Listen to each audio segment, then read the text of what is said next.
Are you feeling spiritually lost, like you've tried everything, YouTube videos, online courses, even meditation apps, but still something is missing? Wondering, is this all there is? The world is loud and chaotic, and your soul is overwhelmed, craving inner peace, but you can't find your way back to yourself.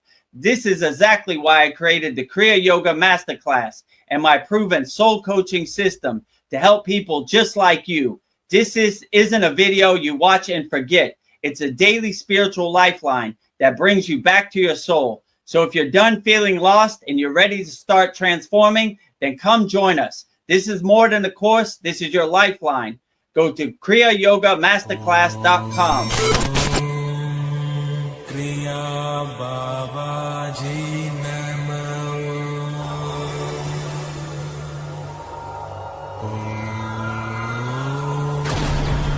Kriya Babaji Namo.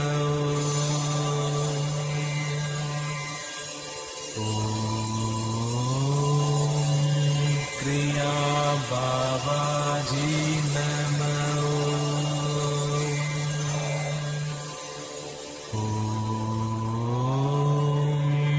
Kriya Babaji Namo.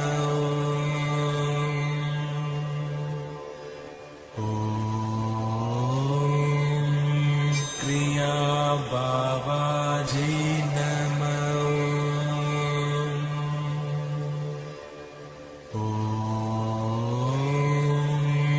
Kriya Babaji Namo.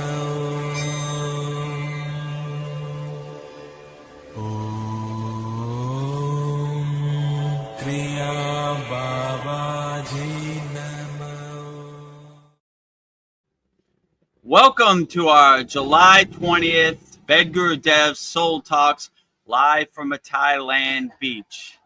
As always, if you haven't, please subscribe at Vedagurudev. Your subscribe would be greatly appreciated. We're getting close to our goal of over 1,000 subscribers very soon. And also discover the secrets of Kriya Yoga, 100% free, kriyayogamasterclass.com. And if you want to take your Kriya Yoga sadhana, your Kriya Yoga practice to the next level and master the supreme science of Kriya Yoga, go to kriyayogamasterclass.com. And it'd be greatly appreciated. We would love to have you in our Kriya Yoga School family. Very interactive family, great classes, great community, all of the above. So there's all the information. It's always on the screen. So subscribe to our YouTube channel at Vedagurudev. Go to our free Kriya Yoga School, freekriyayoga.com, and join our paid school, kriyayogamasterclass.com. So with that said, everybody, please put your comments in the YouTube chat, and we'll answer your questions as wholeheartedly as we can. And with that said, let's bring Veronica to the stage. Namaste, Veronica. How you doing today? Namaste. I am happy. Oh, just in case I didn't get enough happies in. So I'm excited for another Soul Talks. So never know where the conversation's going to go. It's all so very exciting. So happy to be here. Happy. So, yay. Outstanding. So, yes. Well, So I was thinking maybe we can start with a Purna Sudi and just get ourselves relaxed and everybody watching and then dive right in. okay, sounds great. Yeah. So this is called Purna Sudi, Complete Yogic Breath. If you don't know how to do it, I'll show you how to do it. So imagine a string on top of your head. Pull that string up. Make sure your spine is straight, shoulders back, chest expanded, and slowly and gently close your eyes. Inhale through both nostrils, like a wave coming into the shore. Exhale through both nostrils, like a wave going out to the ocean.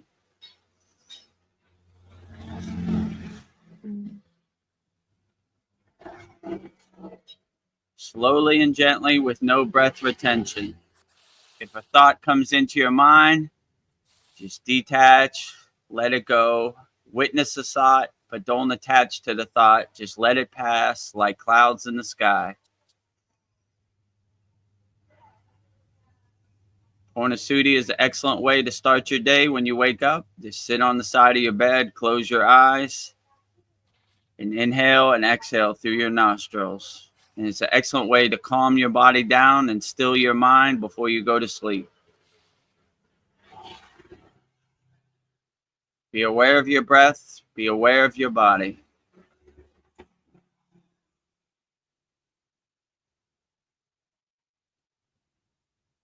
Inhale through both nostrils like a wave coming into the shore. Exhale through both nostrils like a wave going out to the ocean. In one continuous rhythm with no breath retention. Inhale the new fresh air through both nostrils. Exhale the old stale air through both nostrils. If a thought comes into your mind, just witness it, acknowledge it, detach, and let it go. Be aware of your breath. Be aware of your body. Inhale the new fresh air. Exhale the old stale air out your body.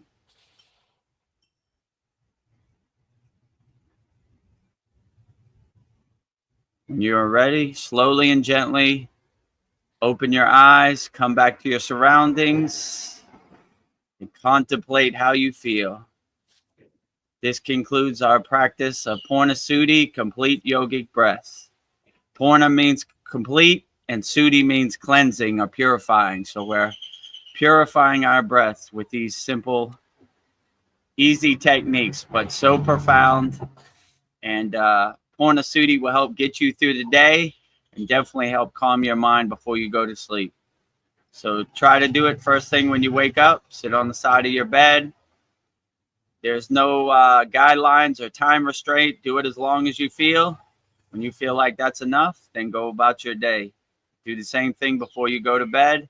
It helps still your mind and get all those distractions and all those monkey minds out your mind before you go to sleep. So this concludes our practice of Purnasudi. Jai Babaji. When that traffic was driving by, I imagined the thoughts I wanted to let go whizzing by, attaching to the cars driving by. I'm going to use the background sounds that are to help with it. It's a perfect visualization. Yeah. Even though the cars are loud, they can't shake your Purnasudi practice, right? And if you look at them like clouds passing in the sky or cars passing by, then you won't get attached to it. Don't try to make sense of it. Let it pass. Let it pass, you know? Yeah, maybe being in a calm state is a superpower. If nothing can shake you and you're just always calm no matter what comes at you. So maybe that is like a superpower. Yeah, definitely being Yeah. in a calm state, a peaceful state, not letting anything shake you or rattle you or get you into an emotional state. That is a definite superpower, and that will help guide you through your whole life. If you just stay calm and collective, and no one can get under your skin or get you emotional or get you angry or mad, then it's a great superpower to be a blissful, peaceful, still yogi, calm yogi, no matter what happens. I always like in the yogic scriptures, they say, even if it's the end of the world, don't let anything shake your samadhi. So no matter how many cars pass, no matter how loud it is in the center of New Delhi, in the center of Times Square, nothing could shake my samadhi.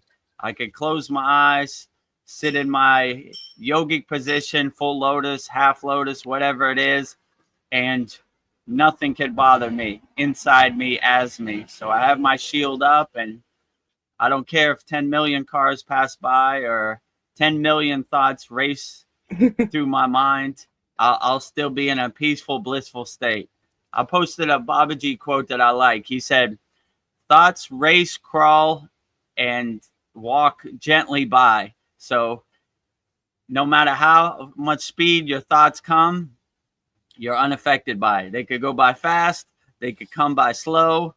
They could stand right in front of you. But if you're the detached witness to all your thoughts, you're unaffected by it. You're just the witness in the audience in the movie theater. You're not thinking you're in the movie. You're just watching the pictures go by, enjoying your Yeah. popcorn. Oh, look at that. That's interesting. I'm not even trying to make sense how once you start attaching to it, like, why is Hulk green? Why is Green Hulk red in this movie? I don't know why. Why? Why would you start going down that rabbit hole, and that's when you start getting inside your mind. But if you don't care, oh, look, I thought Hulk was green, but in this one he's red. Look at that. Interesting. Yeah, I'm not So, attached. I'm not attached to, I like Green Hulk and I like Red Hulk. Whatever it is, let's see what it is. But I'm not trying to be in the movie. I'm just witnessing the pictures go by and enjoy the movie from my seat in the audience, So, I don't know, just to play devil's advocate, and enlightened people are human too. So, I don't know, like, even though, say, you're enlightened, um, can you still show emotions of anger? And does that challenge the idea of you being enlightened? Because you're Yeah. still, you have feelings and, Yeah. I like when Patanjali says the line to God is not a straight line, it's a zigzag. So all yogis have good days or bad days, so called. It doesn't make them less of a yogi. It happens to all of us, yeah, right? So the only difference between yogis and normal people, they have the tools to detach and not be caught up in their emotions, right? Or they have the awareness to recognize what the emotional trigger is happening. So when they see it, they say, "Oh, here it comes." I got it. Let me get out my yogic toolbox. And in this week's class in our school, we have a great detachment questions, right? So yeah, anytime they come up, even me, I have this laminated right next to my bed. Some days I'm like, whoa, this is going to be a rough one. All right, where's my 9 questions? I need to let it go, detach, yeah, release, So the only difference between enlightened people and non-enlightened people or realized people or unrealized people is that we have the tools in our toolbox to overcome whatever happens. And we look for the opportunity to dance with these emotions or these lower instincts anytime they come up. So anytime a lower instinct comes up, we say, okay, I got you. I'm ready yeah, to dance right now. yeah, I can yeah, dance it off, like most people are scared. They hide under their bed, but we're fearless yogis. We're not scared of anything. So anytime we see emotion coming on, it's an opportunity to dance. So I always look for the opportunity, like, oh, I know exactly what I could use for this. Let me get out my yogic toolbox and look yeah. through my Let's see what's in techniques. here. I got okay, that technique didn't work so good. Let me go to a next technique and next technique, so we have endless emotional release techniques in our Kriya yoga school. So yeah, that's the only difference. Enlightened people, they are aware of the situation and they have the tools necessary to help them overcome. So if you need some tools to help you overcome your emotion, everything is right there on the screen. So You can't miss it. you can't miss it, You subscribe to Vedagurudev, 2 daily videos to help you overcome your emotions. You discover the secrets of Kriya Yoga, 100% free, kriyayogamasterclass.com.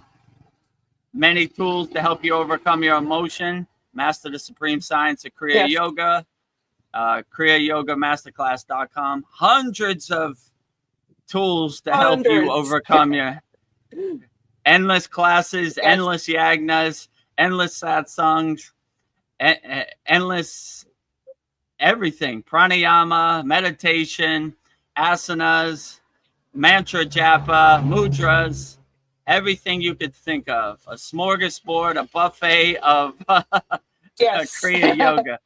So yeah, so that's why I would say that yogis just are more detached. My guru used to say, you're sitting too close to the TV, Vedagurudev.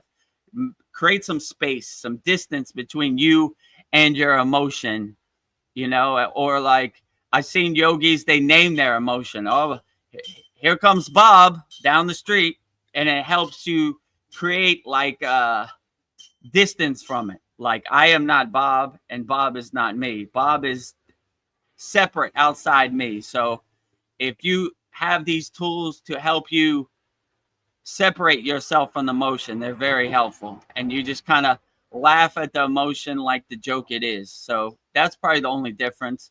Most people get caught up and attached to their emotions. Yogis are just the detached witness. They just witness it like, oh, here it comes.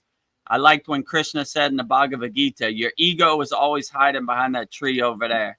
So it's always around, lurking. But if you're not attached to it, it's almost like a joke to you. Like, this guy again, can I come in your house? No, stay outside, No. Who is it? It's the ego. Stay outside. Who is it? It's God. Come on in. I made some fresh tea for you, God. I've been waiting for you to come in. So ego outside, God inside. So I'm starting to realize I'm free, and I didn't have anything to be afraid of. But if I'm free, why do I need to attain enlightenment? Or maybe that's exactly why I need to attain enlightenment, because I am free. Yeah, so one of the highest goals in yoga is called moksha, which is liberation, right?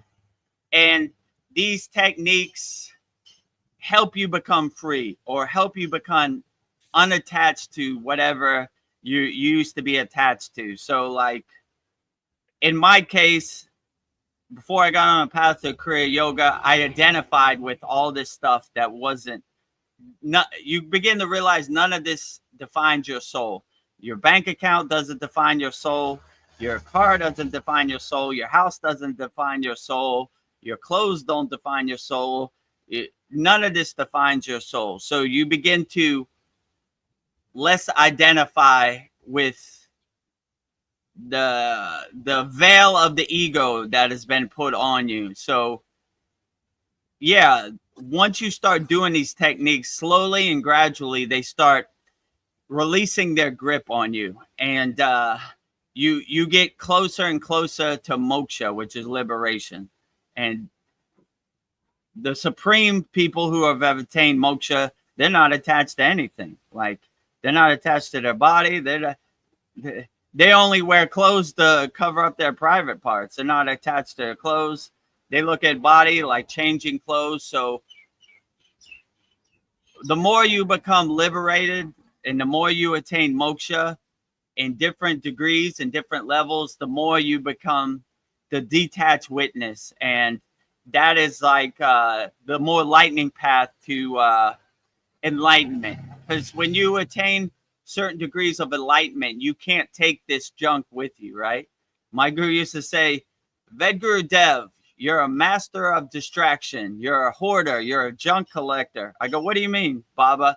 He goes, your whole life, you've collected all these distractions, who you think you are. None of this defines your soul. Throw it all away and go back to zero, where you were an innocent child. You were just happy playing in the sun. You didn't care who was president. You didn't care what Kim Kardashian wore to the Grammys. You didn't care who won the NBA finals. You didn't care about nothing, just enjoying the sun and being happy. Go back to that state. All this junk you collected your whole life, you don't need it. Throw it all away, So I always take that into account. I like the Sitas say in their texts, they say, I want to be a sailboat sailing into the sunset, and I want no one to say my name when I go out of vision, right? Like, it's not important to person, it's more important to techniques and you doing your inner work and you're being the best person you could be. So yeah, these techniques we have in our Kriya Yoga School are to help open your eyes and make you more aware that you are free, and happiness and freedom is inside you as you, right? And as long as you do the inner work to let go of these attachments, to cut the chain that is enslaving you, then you will be on the fast track to liberation. Yeah. Whoa, Whoa, super what's going windy on? now. It's windy. Yeah, we'll see how much. We'll get as You much see- soul talks in as we can. I can see they're moving. Be safe out Whoa. there. My If you see a big tidal wave back here, yeah, and let me run. know so I can hit it. What you were Yeah. saying, I want to be a sailboat. I don't want anybody to say my name. That's really Mm, detaching from your ego. It's like no true. credit needed. Like, Yeah, no credit needed. That's why there's very little literature on the Sitas, right? The little bit we do know was written on palm leaves that have been passed down for thousands of years. So there's very little bit of knowledge. There's tidbits here and there, like some Sitas have more knowledge than others, like Patanjali, because he wrote the Yoga Sutras. But Sitas like Bhoganantar and Dan Van Tree, it's almost kind of like what really happened, you know? yeah, I know. We don't. There's very I don't little know. knowledge, right? Yeah, When yeah. we talk about it in the class, we're like, well, there's very little knowledge on it, but if this resonates with you, then maybe it's correct. So yeah, they were definitely not attached to their ego. They didn't want no credit for anything. They basically gave all the credit to what's called Ishvara, which is God, right? All the credit to God, you know. Like I said before, the yogic hot potato. If you say, Vedagurudev, you're such a good teacher, I pass the hot potato to my guru. He passes the hot potato to his guru. He passes the hot potato to his guru. Eventually, after how long, who knows, it goes back to Shiva, Adi Yogi, the first yogi, Lord Krishna, Babaji, Mataji, you know, take your pick, right? All the glory. That's why I say all the glory to Babaji. I take no credit for any of this, you know. I don't want to hold this hot potato. It's too hot. Here, take the hot potato. Paul says, "You saw me coming. Head for the high ground. Windy here too. I don't know. I don't see no Saw me. tsunami, but if you see a big wave behind me, let me Yeah, know. I'll be your Yeah, eyes." it's very windy. Speaking of liberation, yeah, Yeah, liberation, moksha, this and that. Shapow, yeah, goodbye. Vedagurudev has reached moksha right now, yeah, indirectly through the tidal wave. yeah. You'd probably be happy. I'm like, I'm free. So I don't know. Somebody might ask you, like, how do you know that you're living a spiritual life? What would you are some signs? I mean, what how would you could say that you're spiritual, but how would you know that you're living a spiritual life? I mean, it's hard because you're inside yourself and you see, you know, like you kind of take it for granted. Like if you ask me, I would take it for granted. But how would you know if you're living a spiritual life? You just feel blissful every day. You wake up with a smile on your face. You're not attached to any emotional reactions. Things happen. It's like water off a duck's back. It's like clouds passing in the sky. It's water under the bridge. You're just in a blissful state, and you're not attached to any outcome, or you don't have any expectations. You just let things flow and enjoy life to the fullest as much as you can.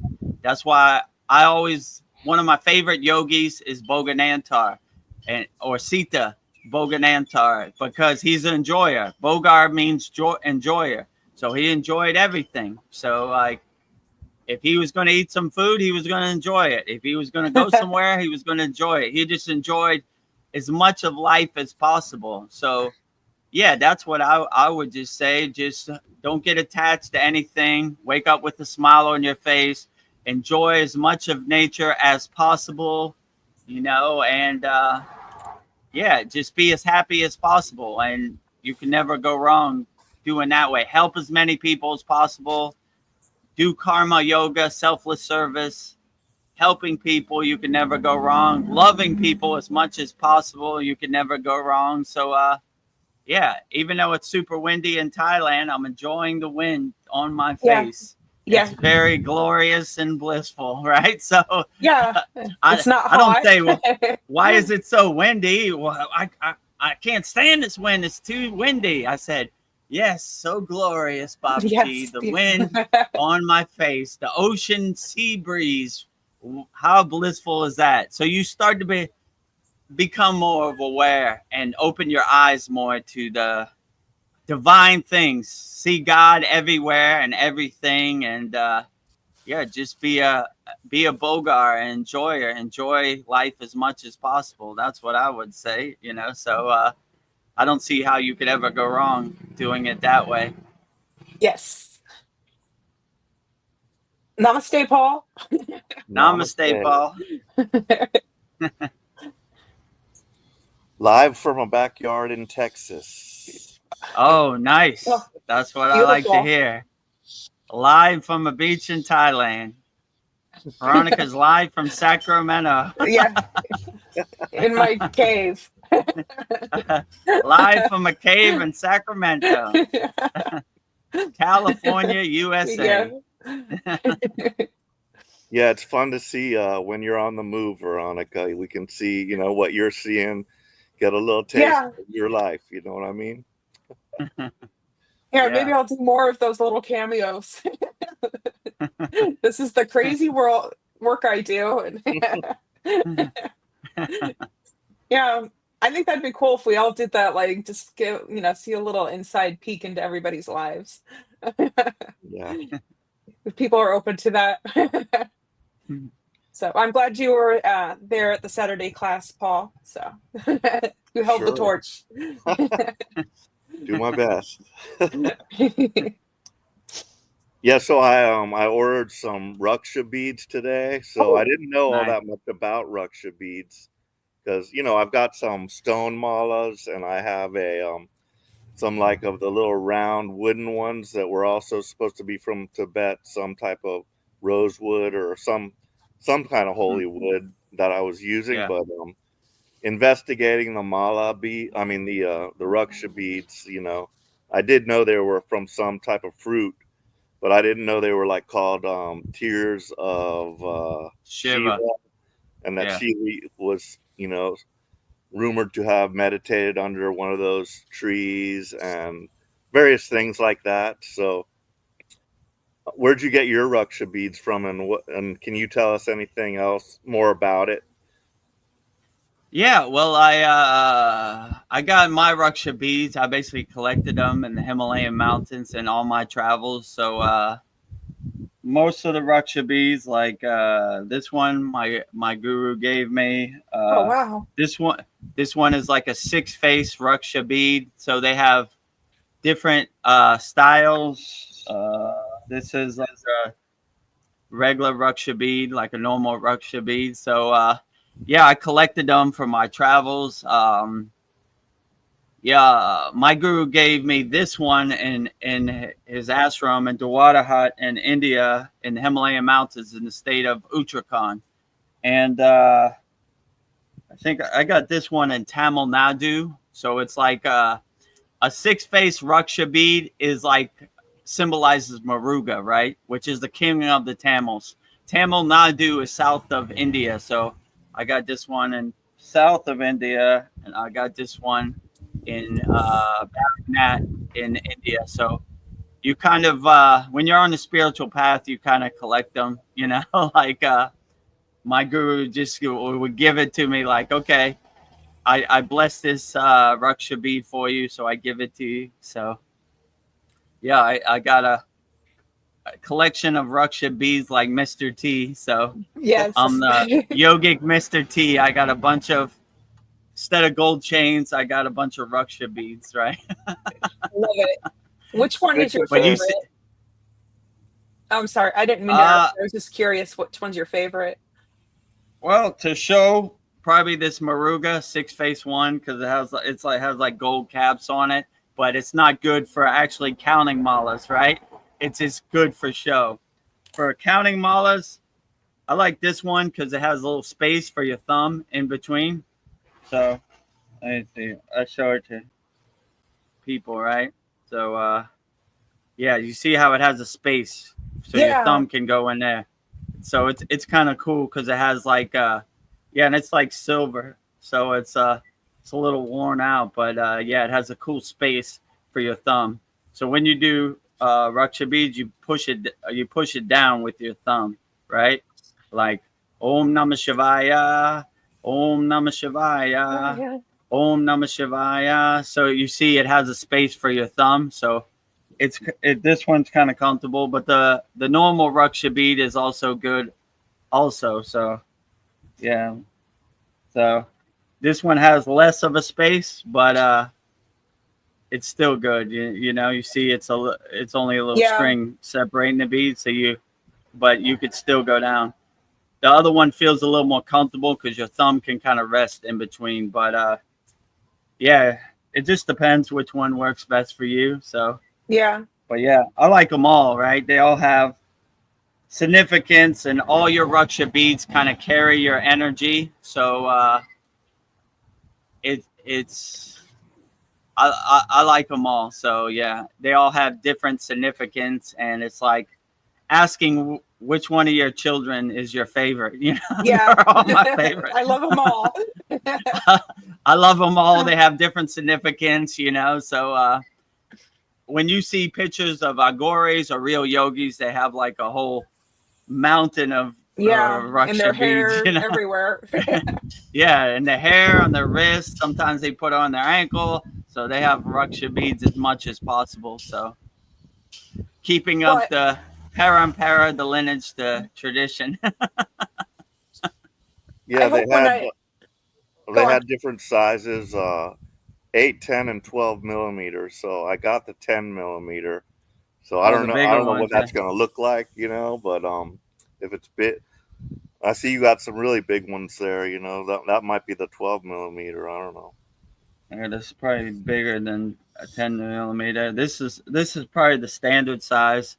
I don't know what this would be, 8 millimeter. Yeah, So, yeah, but it's cool because the raksha bead has like texture, so your thumb can't really slip. You know, so and I always put this finger out. So what they say when counting raksha beads, don't let this finger touch the raksha beads because it's a pointing finger, like Yeah. you know, they say this finger should never touch a raksha bead. So in accordance with our parampara, our yogic lineage and our tradition.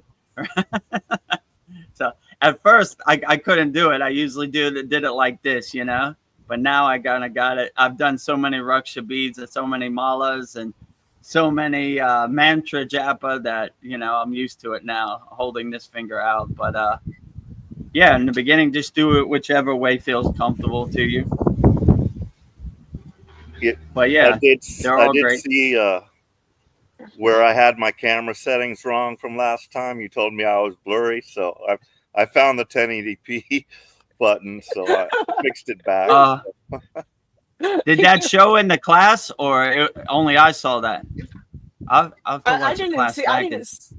I was there at work, and he didn't look that blurry to me. But I don't know. Yeah, I was at it was work. like 420, so I put it back up to 1080.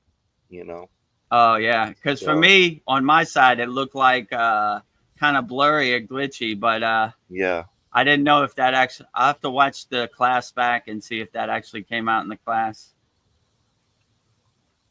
I have a fun comment from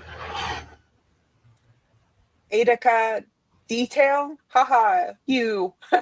Haha, you. Okay.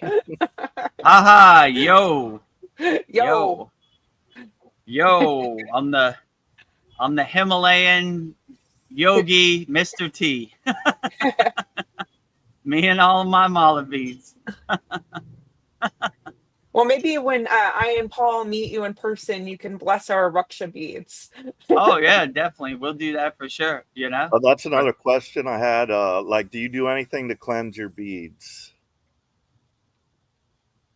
no, not really. I mean, I do so many malas that you could probably see they're kind of worn out, right? They used to be brown, but now they're kind of turning black because I've done so many mantra japa and so many bhakti and so much. I've touched them over millions of times. So they're kind of getting worn out. So indirectly, they, how can I say, when we were in the Himalayan mountains, we would bless them in the holy water, right, of Satupan Lake and this type of stuff. But now I just kind of bless it with my inner energy and my mantra japa. So it's my mala beads are consecrated by my own inner energy. So that they have these kind of rituals like don't let no one sit on your meditation cushion because it carries your energy. Don't let no one use your yoga mat because it carries your energy. And the same is very true for your mala beads or your raksha beads, where don't let no one carry your raksha beads or your mala beads because it carries your energy. So it's almost like personalized for you with your energy. So yeah, I would definitely, for our students, when we meet in person one day, consecrate all their raksha beads and show them how to Yeah. transmute their inner energy to their own raksha beads, you know. I also was reading about fake ones. So they said, be careful of fake ones because you can test it by putting it in the water, and the real ones will sink. But if they're like wooden ones, they're gonna float. And also, you'll notice like some dye coming off of it. If you True. put it in the water and it starts, So I'm gonna test mine, and if they're fake, they're going back. Yeah. I used to know like when a yogi would get some new mala beads because you could see the dye on their white shirt, right? So I would always say, "Oh, new mala beads, huh?" And they were like, "Yeah." So, but yeah, you can see when you put them in the water if they're real or fake because the dye kind of comes off, right? So yeah, but I mean the raksha beads, it's more important that you transmute your energy, that it carries your energy and your bhava, your feeling, and your wholeheartedness you put into the raksha beads. So I mean, it doesn't really raksha beads without your inner energy is this some beads on a string, but with your inner energy they're activated, they're energized, they're consecrated. So I would focus on more transmuting your energy into the bead than whether it's real or not, you know, because even a fake raksha beads can become real with your wholehearted surrender energy. Good point. Were you ever able to touch your guru's raksha beads? Did he ever let you, or did you ever just touch it just to see? I mean, they're sacred, so I only Yeah. touch it if he gives me permission. I Yeah. mean, this one is from him, so this actually came Oh. off his own neck. So like, yeah, so he actually gave it to me one day in the Nice. Himalayan mountains, and they put they put vibhuti, right? You know, which is holy Yeah. ash, right? You know, the holy ash. So my guru used to carry around like a container of vibhuti. So he would put it on, and every morning he would touch your third eye and vibhuti, or 3 lines across your head for Shiva if we were in Vishnu, or 3 lines straight up. So like, yeah, so he carried around a whole thing of vibhuti, and when he gave me this, he soaked the raksha beads, the mala, in the vibhuti. So yeah, he consecrated it for me. So that's kind of cool. So Yeah. yeah, Did you? otherwise, yeah, sometimes my guru would carry a mala, like he carried many malas like me, and one day he would give them to other people, his devotees and Yeah. everything. Like this has served me well, and now it serves you on the past. So let this bless you on your physical path. So so your raksha beads, you have them, and then you give them when the time is right. So you they've served their purpose. They got you as far as they could. Now you give them to somebody else and let them get them as far as they can. Nice. That's beautiful. I don't So have mullah not beads, so hopefully when I get them, you're the one that gives me my first one. I'm putting it out there. well. Hopefully in October we can all meet at Lake Shrine Yeah. SRF in Malibu, California, and they have an abundance of Raksha beads there and all kinds of Yes. spiritual things. So in the Kriya Yoga Mecca. Oh, My brother yeah. told me he lives down the street from there, and he said it's still not open. They had like smoke damage. Oh, It didn't burn down, but they have smoke damage. So they're trying to clear out the smoke in the walls or something. But hopefully by October, we'll be in the building. yeah. Yeah. So Yeah, maybe it's divine timing and we weren't supposed to go in July. It's supposed to be October when it's open. That's yeah, clear the path, Babaji. Yeah, my brother lives in Santa Monica, where he could ride his bike to Lake Shrine. So he literally goes there like once or twice a week religiously.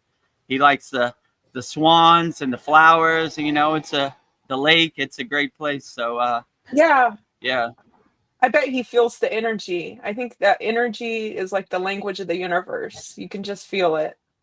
Energy does not lie. yeah. I bet he It feels just it. feels good. Even to non-Kriya yogic people, Lake Shrine is a beautiful Yeah. sanctuary. Especially for me, they have a big picture of Babaji along with Yogananda, Lahiri Messiah, Yukteswar, Krishna, and Jesus. I think there's 6. So I always sit in front of the Babaji. Actually, last time I was there, I brought my Babaji statue and sat it right in front of Babaji, Nice. right? So I sit, you know, Babaji's Yeah. my guy. I love them all, but Babaji, Hey, I'm a true lover of Babaji. Babaji's your guy. Babaji's my guy. I don't know how it happened, but I'll surrender to it and I let it take me where it goes. So, Jai Babaji always, Yeah. but all the other enlightened beings are outstanding also. You can never go wrong with Krishna, Yeshua, Jesus, Lahiri Messiah. I really like Lahiri Messiah too. And Yeah. Yukteswar, Yogananda. I mean, they're all great. Like, how can you go wrong with any of them? Like, these are lighthouse Kriya yogis, you know, something to aspire to anytime. So, Oh, guess what? Mariana's with us. She says, Namaste, dear friends. namaste, Marianne. So, Glad you could join us. And she has a question for you, Vedagurudev. Vedagurudev, one question, and I am just curious. Is Hinduism considered pagan religion? I mean, I'm not too sure what pagan religion is. So, maybe elaborate what paganism is. But, I mean, Hinduism and the Hindu deities like Shiva, Lakshmi, Parvati, Krishna. I mean, there's hundreds of thousands of them. I kind of look at it like minus the dogma. So like what other people say about it, it really doesn't matter. It only makes me how the deity makes me feel. So like I really resonate. I would say my top 3 are the statues I have around my yagna: Shiva, Ganesha, and Lakshmi. So they just uplift me. They make me feel good. I love them all, but these ones really call to me or really resonate with me. So no matter what anybody says about Lord Shiva, I don't believe him because he makes me feel good. So if somebody says Lord Shiva, his yantra is the pentagram and it's evil, I don't believe them, you know? Like Yeah. I have a metal swastika, right? And they would say that's Nazis, right? But they have, what do you call it? They've hijacked that symbol of, you know, the yantra is the geometric symbol of the god, right? So Ganesha resonates with the swastika, right? Which is, you know, and Yeah. Shiva it looks like a pentagram, right? So if you have this dogma attached to it, you would say that's evil, right? But if you really pray wholeheartedly with your heart and you have bhava, which is positive feeling, you energize that geometric symbol the way you want. So you make it however you want. So like, regardless of what other people say, I don't believe any of that. I just resonate with the deities that make me feel the best. And if they say the swastika is not good, I say I can't relate. I've been to many ashrams, many temples where they have swastika symbols all over the place. So, you know, Yeah. just because some nefarious person saw the power in the yantra and tried to hijack for non-positive means doesn't mean I look at that yantra. I look at them as the problem, not the yantra as the problem. So You're the problem. You know, you're the problem. It's like someone steals your car. You're mad at the car. You're mad at them. They stole the car, right? So Yeah. so regardless of what anybody says about Hinduism or deities, I go with the deities I like, and I like all deities outside of spiritual traditions also. So like you know, whatever deity is out there, I like. So I resonate with all spiritual traditions, archangels, you know, whatever enlightened beings and whatever name they call themselves, I like them. So yeah, so I would basically say, regardless of what anybody says on the internet or what they say about certain things, I would just do what really resonates with you and uplifts you, you know? That's what I would say. Actually, before we go on to the next question, I forgot to turn on my fan. That's a problem. Yeah, stay cool out there. Okay. All right. Okay, hold on. Is it? Did you see the stream like buffer or go out? No, right? No. Oh, okay, all right. You're so I guess luckily it wasn't a hot day. Yeah. Yeah, keep that computer cool. Okay, all right. Yeah, all right. Now we're better. Yes. I was just rambling on. I forgot to turn on my fan. I know. Our conversation was so good. Okay, back to the questions. I don't know. I've been looking into Ananda Maya, and yeah. I don't know, and I guess she was like almost in a constant state of samadhi, and she couldn't feed herself. She couldn't hold a cup. She'd just drop it, and she'd have to have other people like feed her, and like she was a baby. And I saw pictures like she was like, it looked, you know, she was like in some lady's lap, and the lady was feeding her. And I don't know. My question is, can you function like a regular human being doing the day-to-day tasks when you get to such a heightened state? Because I guess she was in a state of samadhi like 24/7. She was like in such high states. It was like a God frequency, and she couldn't eat without help. And she, yeah, like I said, she couldn't hold a cup. And when she was asked, she would say, I don't know what you're talking about. I always feed myself, whether it's this hand or another person's hands. What's the difference? So she considered herself still eating, even though it was somebody else's hands. But yeah, I don't know. The more I read about her, she was an interesting lady. I don't know. I don't even want to say lady, but she was a highly evolved spiritual person. Yeah, so, that's why when people say like yoginis are not equal to yogis, no way.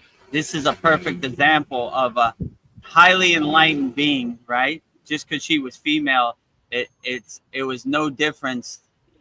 She was highly evolved, right? Like, and everybody could see it, you know. Like, obviously, she's in the autobiography of a yogi, so like Yogananda, all these enlightened beings seem like, wow, this yogini is highly evolved, right? And Yeah. she reached such a high state where she was not interested in eating, right? She was interested in maintaining the permanent state, a 24-hour state of samadhi, right? Which Yeah. is the truest real blessing of all. So like Yeah.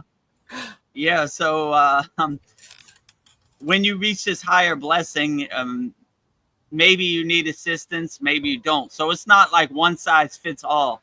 There are some yogis who are able to keep 1 foot in the Maya delusional world and 1 foot out and keep that balance. And there are some yogis that are 100% invested where they need somebody to feed them, you know, like Yeah. they're too, they've reached such a permanent state of enlightenment or samadhi that that they don't want to come out, right? Not even to eat. So to help them maintain and preserve their physical body, people have to feed them like a baby, you know? Yeah. To some people, that looks like a handicap kind of thing, but to me, it looks like a beautiful thing, right? Like, whoa, she's being Yeah. able to maintain a 24-hour day permanent state of samadhi where she can't even feed herself.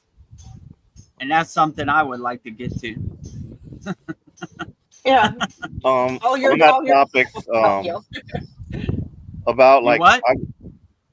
on that What'd you same say, Veronica? topic. Oh, sorry. Oh, Okay, go ahead. I said all your disciples will help you. Oh yeah, help me. Well, hopefully we don't come to that day where you got to feed me like a baby, but it would be beautiful either way, right? Yeah. That would be I'm on the right track. Yeah. Okay. It's not my hand, it's your hand. But, sorry, Paul. I was Yeah, gonna go ahead, say Paul. that there's like both in like regular religion, there's like not like female priests, and well, there's probably some now, but and also not many like female. I don't know of any really female gurus. So I'm just wondering like why that is, and if that's like part of like the some type of thing that was set into effect here on Earth to like do away with the divine feminine and some kind of imbalance or whatnot. Yeah, they always have these kind of divide and conquers. I mean, when I was in the Himalayan mountains, the Indian government didn't want yoginis to go up the Himalayan mountains. They said it wasn't, you got to be a man to go up. But as yoginis do, they're free birds, so they went up anyway. You know, they're not asking for permission to go to holy sacred sites or prove to anybody that they are highly evolved beings. So they would go anyway. So I don't know, like this dogma that females aren't equal to males on the feminine is not equal to the masculine on the spiritual path. I don't subscribe to that at all. I've seen like highly evolved yoginis. I mean, I think in one of my videos, I have a picture of a yogini. She's talking to my guru in the dialect of Himalayan Hindi or whatever Himalayan dialect they talk to, their language. And she walked up the mountain barefoot. And I couldn't believe it, right? It's freezing cold. She walked up barefoot. And these rocks are like razors on your feet. Like they're super sharp. Yeah. And I was like, man, what an enlightened being, right? Like I thought I'm doing something walking up the mountain with hiking boots and hiking poles. She walks up the mountain bare feet and walk down bare feet. So there are many examples of highly evolved yoginis out there, Mataji and Andamai, so they definitely carry higher enlightened divine mother energy, which I think is truly blissful because divine father energy is more masculine and more powerful. The divine mother energy is more soothing and loving. So I like the divine mother, Yeah. So I was, I've been watching like a lot of, Bible stuff lately, and I didn't even know like this story of Lilith. and Lilith was supposed to be God. You know, like Adam and Eve. Before there was Eve, there was Lilith, and they were like equals. And then Adam wanted, you know, her to do something, you know, that, and she didn't want to. So basically, oh yeah, she refused to, and then she said the name of God, and she was like, you know, she left. She like flew away, and then that's when God created Eve by taking a rib from Adam. So I had never heard that story before, so it just kind of makes me wonder. But of course, you know, who knows what's true and false in all these ancient things, you know, all these ancient texts and different Bibles and things. But you know, if that was true, it could have something to do with you know, the divine feminine thing, the way they want to knock the divine feminine down or whatnot. I don't know. Had any of you heard about this before? Well, I knew. Yeah, go ahead. Oh, I was just gonna say I knew Lilith came before Eve. I don't know. It kind of seemed like she had a mind of her own. She just kind of did her own thing. So she was a free bird. Yeah. So another topic I wanted to ask you about was: has any of you heard about the bugosphere? No. Nope. Yeah, I haven't heard about it either. No. Okay. Because this has popped up a few times, and I just watched something the other day. It was fascinating on Gaia channel, and you know that guy Stephen Greer. If you follow any of that stuff, you know he's a big UFO person. But so anyway, it's Bugo, Colombia, I think. This guy was like walking, and he's got this on video. So, and it's like, you know, they can fake anything these days, but I believe these videos are real because this bugosphere thing is now in the possession of the Mexican, some Mexican university. So they've got it there, but it's a sphere about the size of a basketball. So the guy was out there and he saw it just flying around, weird, you know, making kind of weird movements in the sky, a metal sphere about the size of a basketball, and it came next to some power wires, and it got zapped, and it fell onto the ground, and so he went over and got it. So, you know, he played around with it for a while, trying to, you know, do different experiments on it, but it's completely, there's no seams. So anyway, he turned it over to the, you know, the university. Basically, you know, they want to make it to where the military doesn't get a hold of it, you know, so they kind of like released all this footage, and they put it in the hands of that, and they created like a nonprofit so nobody could try to reverse engineer it and profit from it. And, you know, because all the things that happen when something like that gets discovered. But under study, one, it had like inscriptions, kind of like a crop circle type, and like it had all these half moons, and it had like some like Sanskrit writing, not Sanskrit, but some kind of undecipherable like little icons all around it. It was very beautiful, actually. And then there was like a line all around the middle, but it wasn't like, you know, a seam like where they had made it to open it. But there's like these little holes, and there was like fiber optic cables in all those little holes, and they said those were like sensors. It could like see in different like wavelengths and all kinds of stuff. So I mean, it was just fascinating, and they did a radiography thing of it, and they could see some kind of structure inside of it. And then another one was filmed. It didn't crash, though; it just flew away. But another one in a close area in Colombia also was filmed, and you should just see the film. It's just like amazing. But so like to me, that means at the very least, if it's not like a human type of thing, it was like a reverse engineered thing, you know, possibly. But it shows like that there's anti-gravity, and it shows that there's some kind of power source that will fit inside of a basketball, you know. So it kind of just shows me that there's, you know, those types of technologies, but we're not being told about it. So, but it's fascinating. You should just look it up. Yeah. Video, the bugosphere, it's called. Bugo, Colombia, where it was found. Bugosphere. Okay, So they're still great. studying it, you know.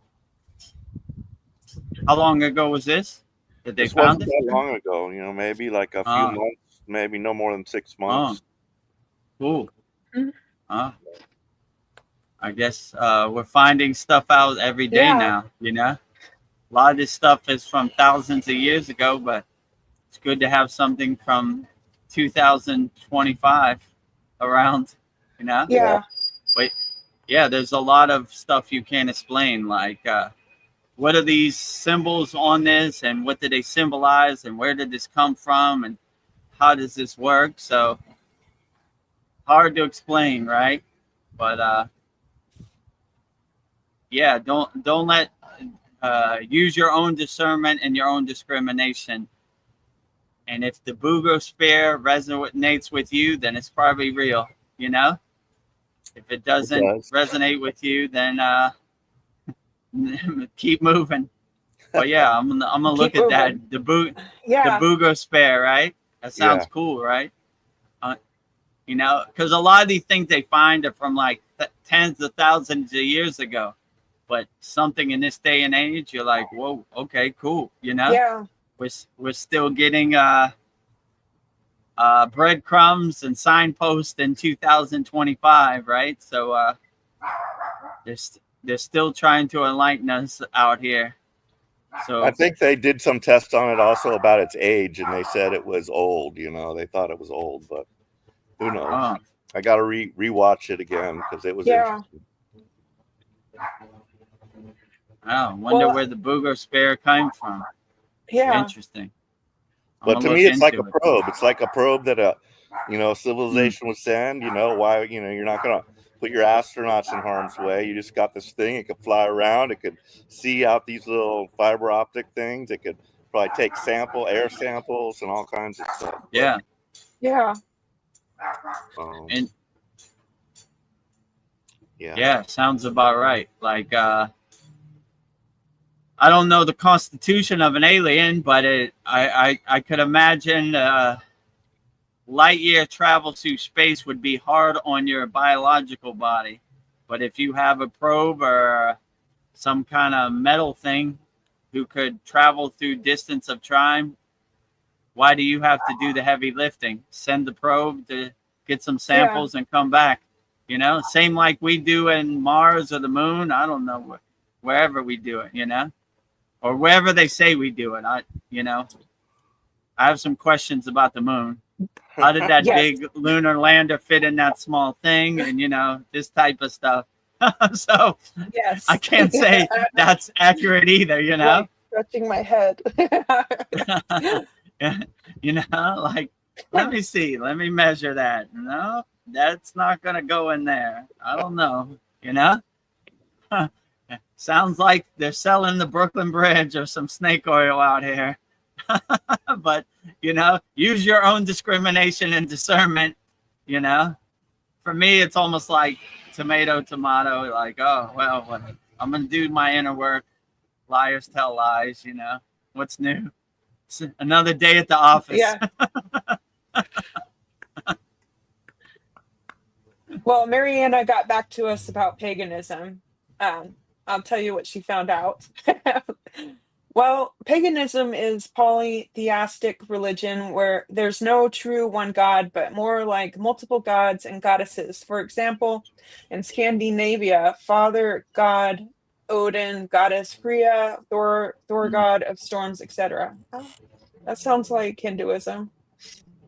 Yeah. I mean, Hinduism, they have thousands of gods, you know, they have the universal gods, you know, Lord Shiva, Parvati, you know, Lakshmi, but they have other gods and incarnations of those gods. So it gets to be a lot, you know.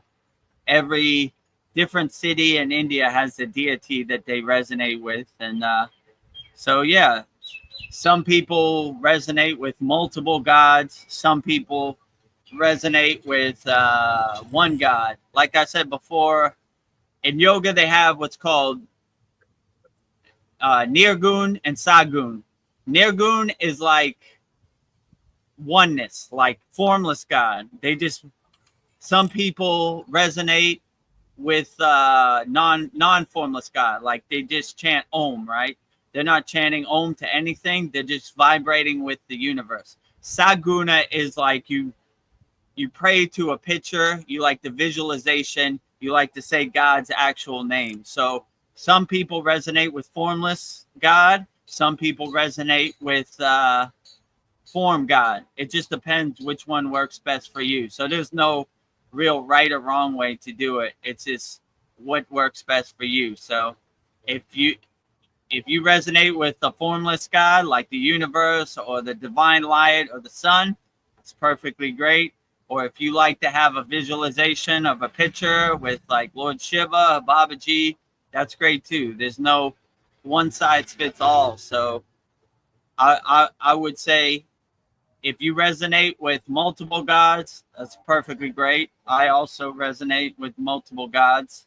My daily puja is long like a Santa Claus list. I have too many ascended masters and deities to pray to every morning, you know? Yeah. So it's long, but if you just like to sunbathe in the grace of God and be one with the universe and merge yourself with the divine light, that's perfectly beautiful and great also. So there's no one size fits all, or there's no right or wrong way. It's the only right way is what makes you feel the best. So I would just, whichever God you like, then that's a perfectly great God. If you really feel uplifted by Odin or Greek gods, then that's perfectly fine. Or Viking gods, then why not? You know? Yeah. They're Why not? outstanding too. The reason I like SRF Yogananda's place in Malibu is because they have sanctuaries for each spiritual tradition. Like if you're a Muslim, that's great. There's a spot over here. The Christian, there's a spot over here. You know, we respect all spiritual traditions. So there's no one size fits all right or wrong way. So I would just say whatever makes you feel uplifted and gets you to a higher consciousness, then that is the best God. Nice. Yeah, so I did get a chance to go get myself some dong. I got my I dong. went to the coin to the exchange at the mall, and yeah, I told the girl there, you know, get yourself some dong because I heard it was going to go up. That sounds wrong.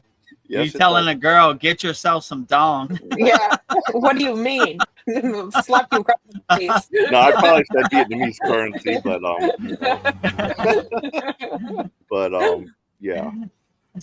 So it was for $99, I got like 1,200,000. So whatever that guy said, that the video I was watching, he said for 60 you could get 1 million, but so it might have gone up already some, you know. So that would be a good sign, you know, if when he saw it was 60 and now all of a sudden it's nearly 100. But anyway, you know, like when you have that many of something and if it goes up, you know, it's going to multiply dramatically.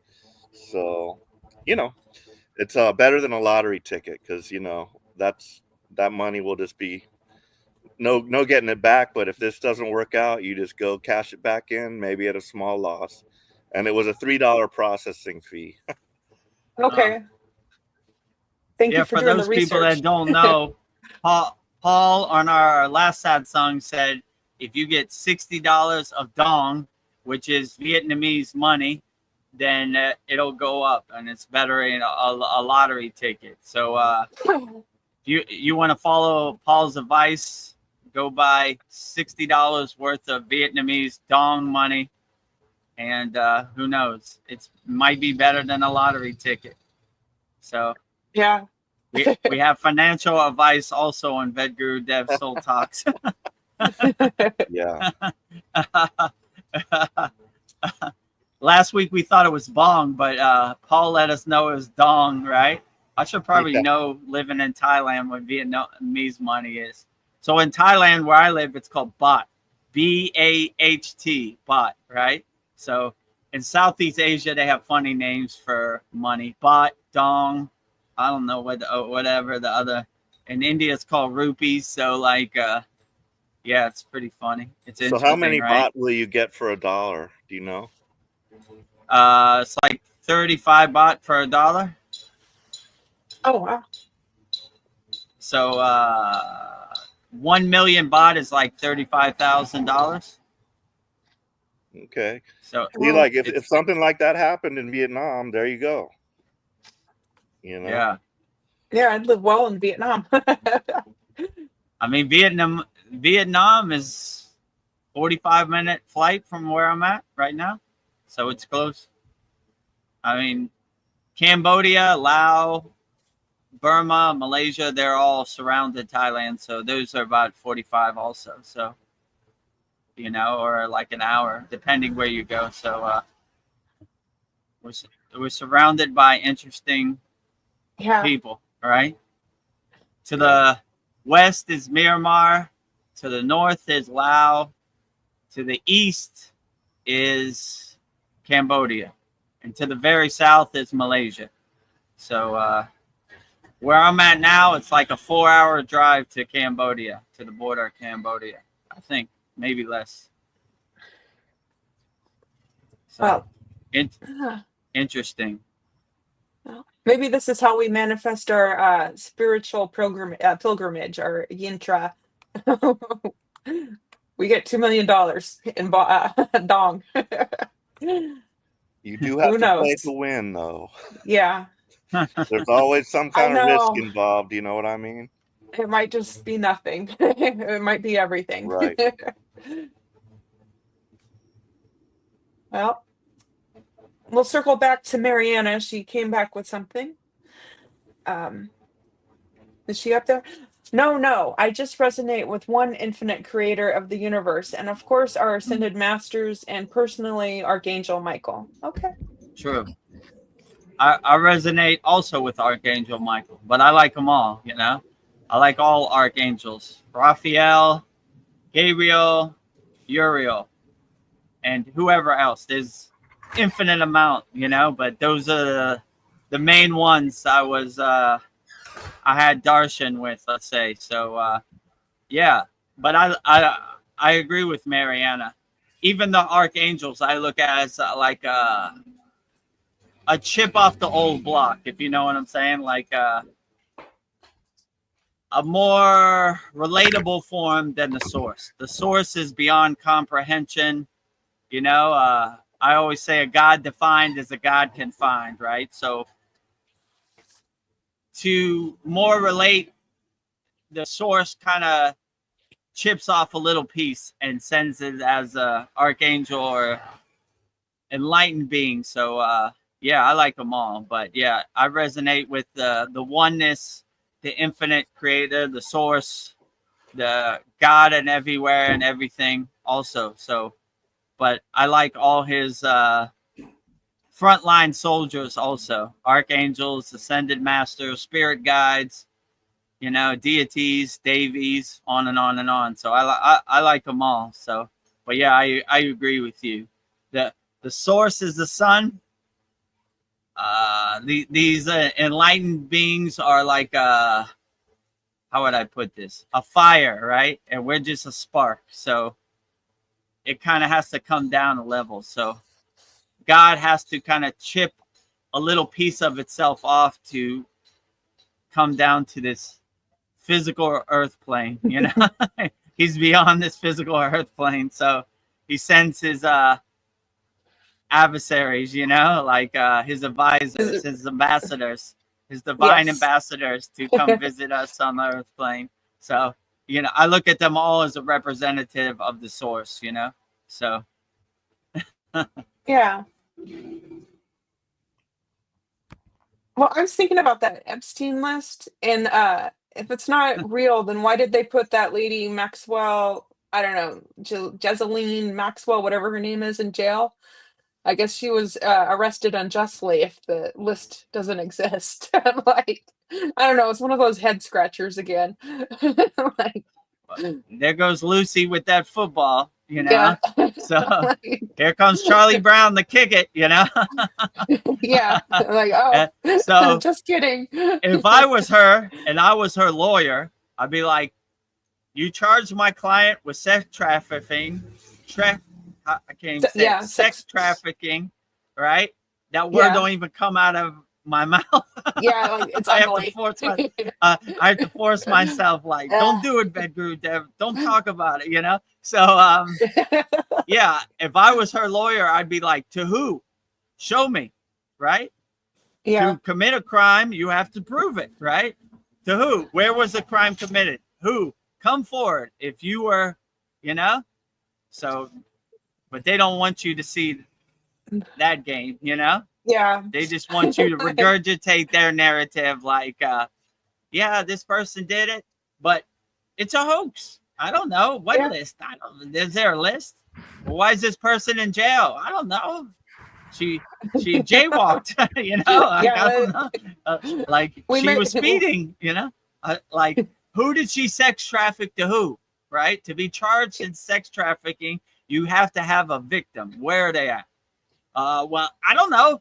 P. Diddy got baby oil. What? Oh, Yeah, he's look got over baby there. oil over there. You know, look over here. When they say look right, I look left because I'm like, Yeah. there's something there they don't want me to look at. I'm looking over here, you know? So, you know, it's the same playbook over and over and over and over and over, you know? I was watching our last sad song and I had to edit. I said, if I had a time machine, I would go into the Peanuts cartoon and I would hold Lucy with the football. Kick it, Charlie Brown, kick it, you know? You know, before she pulls it, right? So, you know, this is their playbook. They've been running this playbook since the beginning. I mean, there's so many things on the list. I don't even think they tell the truth about anything, to be honest, right? Like, I'd be surprised if they told the truth about anything, right? I mean, you could go down the list. Gulf of Tonkin, weapons of mass destruction. I know Paul knows way more about this than me. And everything. Like, what have they told us the truth about? Probably nothing, you know? So Nothing. it's another thing to chalk up on the list, you know, like the C word thing. I mean, that was a big one. That's probably their biggest pull the rug on the whole world, you know? Mm-hmm. This Jeffrey Epstein, I don't know how many people were affected by it. Let's say hundreds, right? The whole world was affected, right? They shut down the whole world for that. So that is the biggest cover up. And they definitely don't want you to think about that. So if I had to choose, you know, like, and you know, look what happened. Joe Biden pardoned Fauci. Magic, right? Yeah. What? I lost my whole career. I lost my livelihood. Many people had family businesses gone forever. You know, Los Angeles, I saw there was like 70% of the businesses are gone, you know? Yeah. Just for some Well, narrative. They say the auto pen thing is gonna cancel all those out because there was some auto pen, and like, you know, if he didn't personally sign it and read it, then you know they're gonna discount that. But and then also there's, you know, last week there's no Epstein list or whatever. Now this week it's like they've reversed it. Trump says no, we're gonna go and find this or whatever. So something's about to happen. And then you got Ghislaine Maxwell, who, you know, she's probably ready to spill the beans also. So I don't think we've seen the last of Mr. Epstein. Yeah. People are waking up. But no expectations. Yeah. Well, if this, whatever her name is, Ghislaine Maxwell, mysteriously hangs herself, should question it, right? Yeah. The video cameras went out. Who knew? The guy went to the bathroom. He always goes to the bathroom. Like, what? Yeah. You know, there's no. They like slap you across the face and want you to eat it. You know, like, yeah, we're not stupid out here. You know, I mean, it goes back to the same thing. Like, we can't tell you they're aliens. You'll jump out the window. So that you can kind of get a preview how they look at us, like stupid food eaters or sheep or slaves. Like, why are you thinking? Thinking is a sin of pride. You should never think. You only regurgitate, just do what we tell you, right? This is the narrative. You just go to work and regurgitate it tell everybody you know. Oh, you heard what happened to P. Diddy? Blah, blah, blah, blah, blah. Like, no, I don't want your poop to become my poop, I'm gonna think for myself. I'm a free bird, right? No, we got to get him, right? It reminds me of that movie what was it called? 1985, right? Like, yes. 2 plus 2 is 5, and he was like, no, it's 4. Like, 2 plus 2 is how much is 2 plus 2? It's 4. No, it's 5. Okay, it's 5. You're right. They just keep shocking you till you start regurgitating their narrative, right? So we don't want to eat your poop no more. Tell us. They work for us. They're civil servants. You work for us. I want to know. Give me the list. Well, there's not a list. It's a file. Give me the file. I don't care what it is. Give it to me now, right now. Yeah. Right? You ran on this platform of transparency. Now it's transparency time. Let's get it. Where's it at? Aliens? I want to know. Well, wait a minute. You're going to jump out. I don't care. I want to know. Transparency. I'll give it to me. Right? So I pray for the day that Charlie Brown can kick his football and Lucy will not pull the football from Charlie Brown. Yeah. Stop it, Lucy. Stop it, Lucy. It's over. You had your fun. Many decades of pulling the football. Today, no football pull. That's over, right? No more playbook. No more narrative. No more lies. Let's be transparent. So, we'll see what happens, but I'm not too hopeful. Yeah. The truth will set you free. So I want the truth. The truth may hurt, but it will set you free, right? You need to know what I'm working with.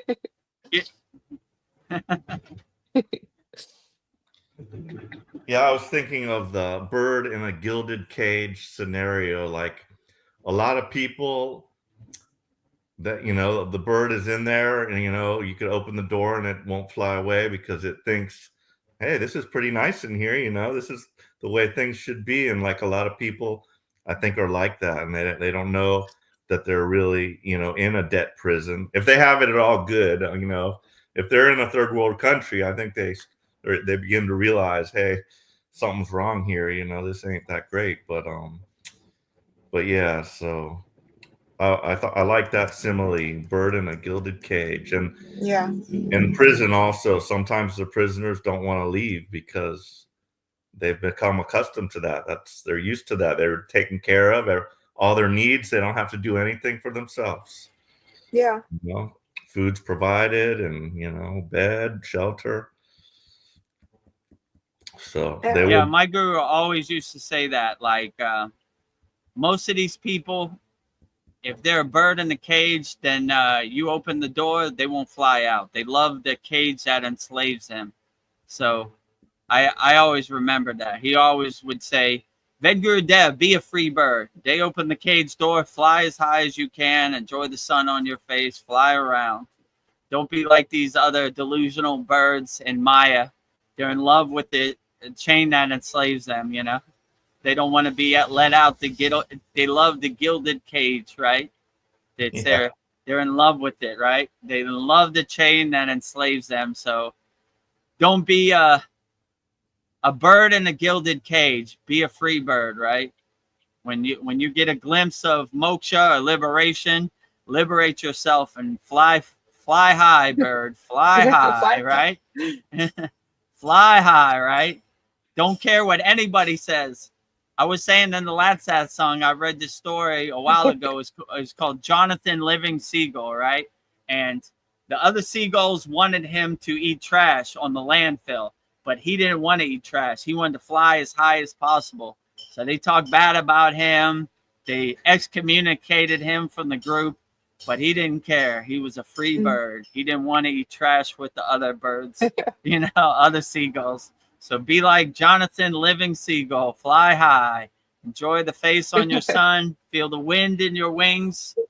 What a beautiful thought that is, you know. I read that book too in my youth. I remember. Oh, you coming know across what I'm that talking book. about. But I forgot the story. But I remember I had that book. I distinctly remember that book. Yeah, Jonathan Livingston Seagull. Yeah, Livingston Seagull. Yeah. I call him Living Seagull. Yeah. What is that Yeah, expression? Sorry. I was just remembering that expression. It's hard to fly like an eagle when you're surrounded by turkeys. Sometimes I feel yeah, like that. true. That is the mantra of the book, right? You know, Yeah. you don't want to eat trash with the other seagulls. You want to fly high, right? You want to be a soaring eagle. You don't want to be a turkey eating poop off the ground, you know, or whatever Yeah. in the mud, you know. So be a soaring eagle. Don't be a turkey. Don't be Thanksgiving dinner. Yeah, waiting to get slaughtered, right? Don't be Thanksgiving. Be a soaring eagle, American bald eagle flying around, right?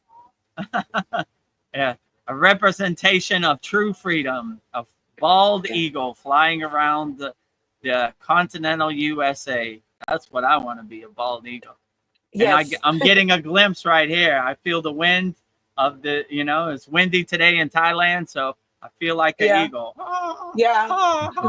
You can feel the wind on your skin. This is what it feels like to be an eagle. Outstanding, you know? What a beautiful thing. So be an eagle, don't be a turkey. That's a good way to put it, Veronica. Be a free seagull, don't be a trash eating seagull. Yeah. Well, speaking of freedom, I just had this idea, like if I did my own holy yagnifiers, what if I requested if I do reincarnate, like put in requests of like what I want in my next life. There's like I don't want to mind why if I'm born into a yogi family, the people that I want, I'll meet again. I don't know, just put my whole request. I wonder if I did that consistently, if I could get what I wanted in my next life. Kind of like burn it. I don't know. I don't know if it would work, but I was thinking it's worth a try. Or maybe my frequency will be so high I get to go where you're going, Vedagurudev, but I want to have more control over it. Yeah, that's a good thing to inspire about. I never really thought about it. Maybe you could leave clues for yourself, so when you go and before the council of elders and before you sign your soul contract, you have some conditions in your soul contract. Yes. I want to be born to a yogic family. I want to pick up where I left off on the spiritual path. You know, I think the mind wipe might be mandatory in my opinion, because if you knew who you were, it'd be too overwhelming, right? And you wouldn't evolve. Maybe, you know, I don't know.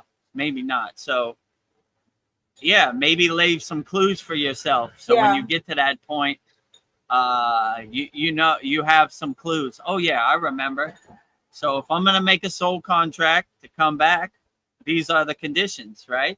Same like you would negotiate, you know, or your lawyer would negotiate. These are the conditions of the contract, right? I'll agree to this, but you have to agree to this, right? So yeah, that would be interesting.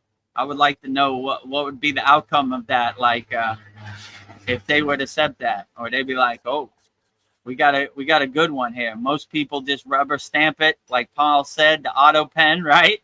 This person wants conditions, right? Yeah, I think I'm going to do that. This is more highly evolved and more enlightened, right? Like they came prepared, right? No auto pen here, no rubber stamp here, right? This person came prepared, right? It was the 3D physical Maya delusional world was so dense and so difficult and so much suffering.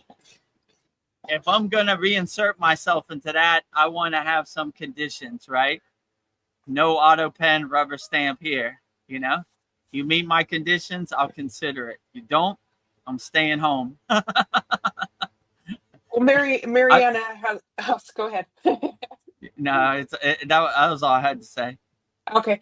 She says that the problem of this request, Veronica, even if it works, how would you know? Because every time we come back, we have that well of forgetfulness. And that's how this realm of earth is designed to be. Well, I've been thinking True. about that.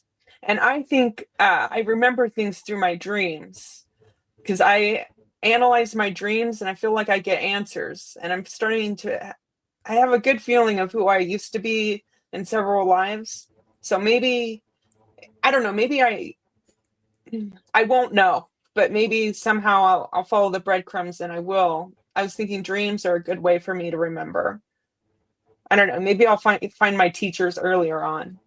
So, but that's a good question. Yeah. Yeah, Like, that is a good question, you know? Like even if you do strategically place some breadcrumbs or some notes for yourself, how would you know? Because the slate would be wiped clean, so you would forget that also. But I like what you said, Veronica.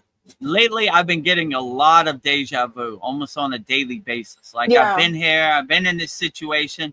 So I kind of feel the same way. Like it's a little glimpse of where you came from, or how would I know this in this life? I've never been to this place. I've never been in this situation.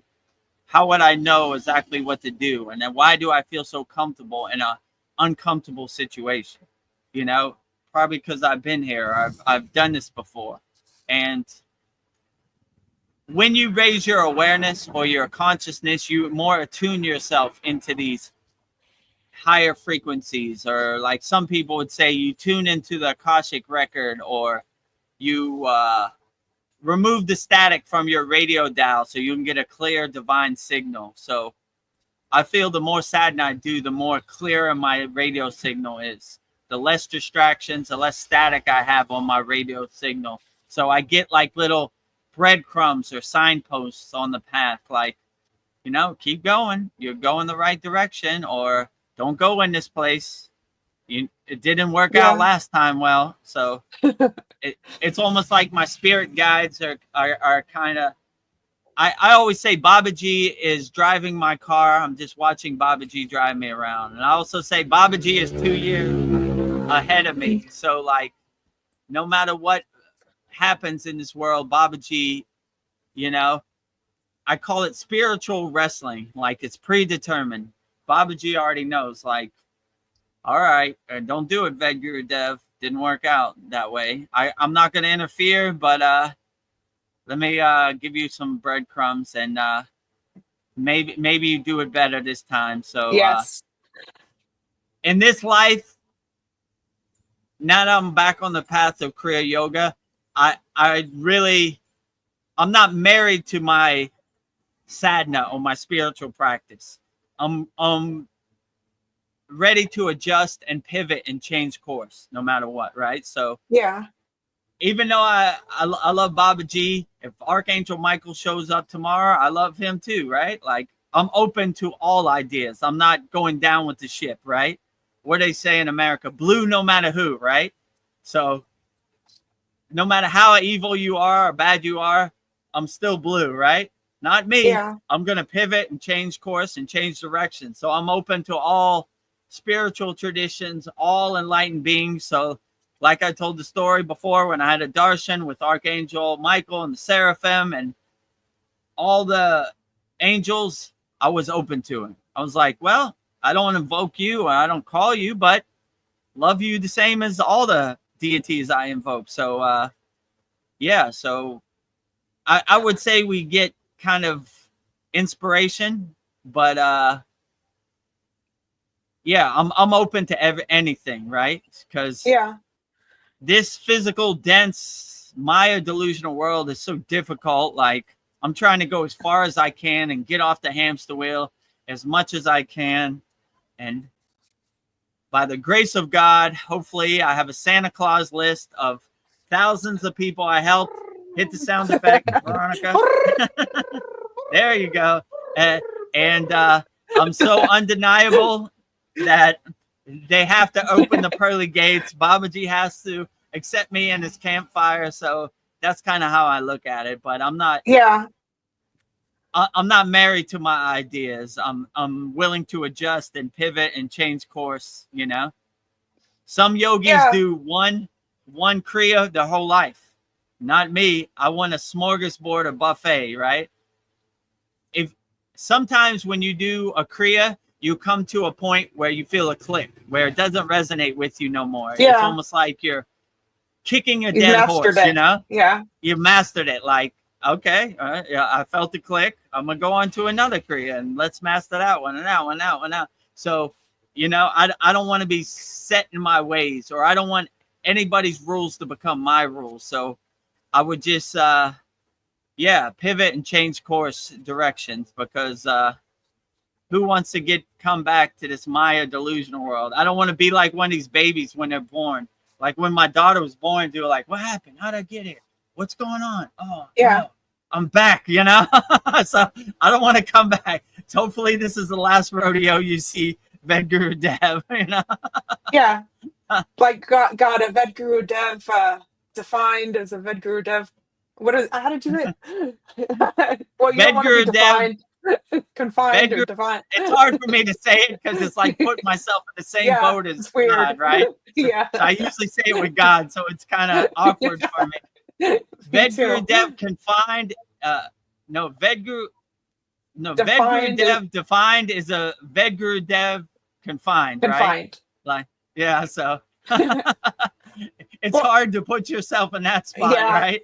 Like, no, that's the seek for the source, not for Vedagurudev. Yeah, it was weird for me to say it.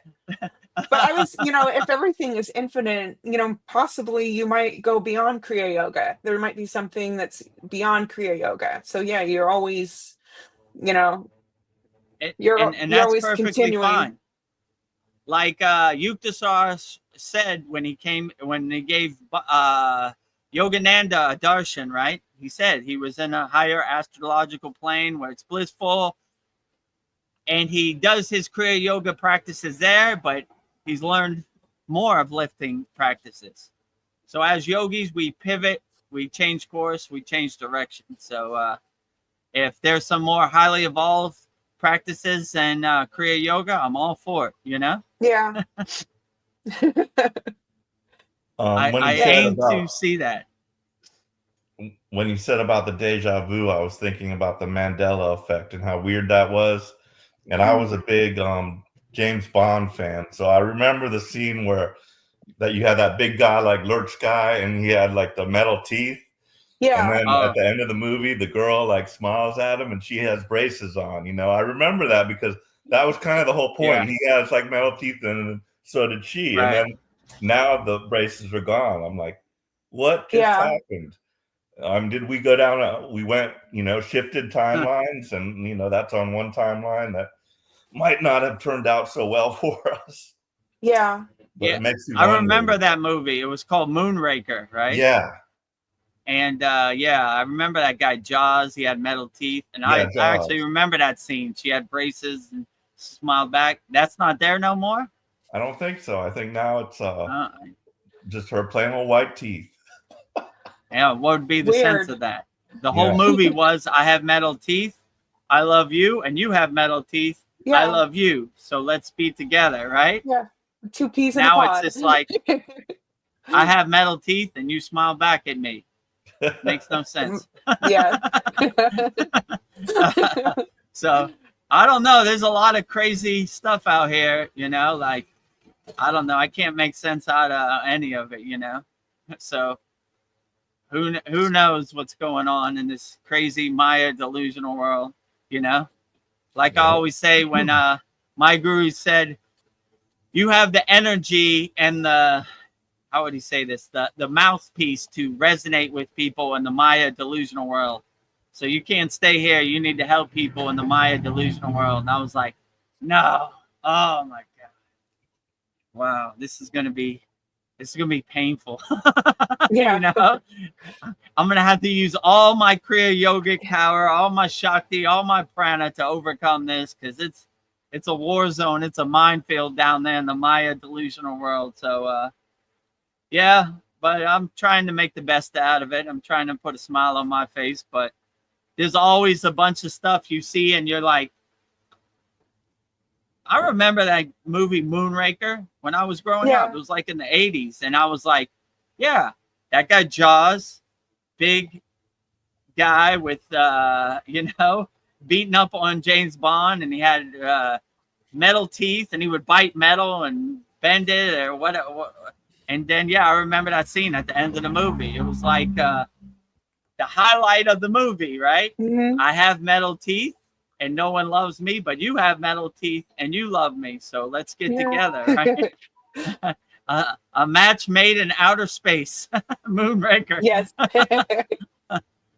So, yeah, I mean, there's so much craziness and so much delusion and narrative and psyops and attack on your consciousness. It's overwhelming. So, like I always say, if you need some help, join our Kriya Yoga School. Yeah. At least subscribe to @Vedagurudev. At least support us and get us over 1,000. We're getting very close. So put us over the top. Subscribe to our YouTube channel, Vedagurudev, 100% free. Go to freekriyayogamasterclass.com, 100% free. And if you want to take it to the next level, join our Kriya Yoga family, kriyayogamasterclass.com. So, if you need some tools to help you overcome this Maya delusional 3D physical world, I know I definitely need it. Even in my there she is, higher consciousness state. Can you see it? Oh, you can see it? I can't see that's it. not how I remember the movie. That's a perfect example. Like, it's so much craziness and lying minds out here and so many fake stories. Like, they're always pulling the rug from you. They're always Lucy pulling the football, right? You're crazy. You don't remember Moonraker? She didn't have braces. She had white teeth. No braces. That was the point of the movie. That was the arc of the movie, right? You're crazy. No, you're crazy. She had braces. I remember. I was in the movie theater. I remember that. That was like, that's a good scene. I like that. That's how they wrap up the movie and the end of the movie. So, there's so many landmines. There's just so many psychic attacks and so many rug pulls and Lucy pulling the football.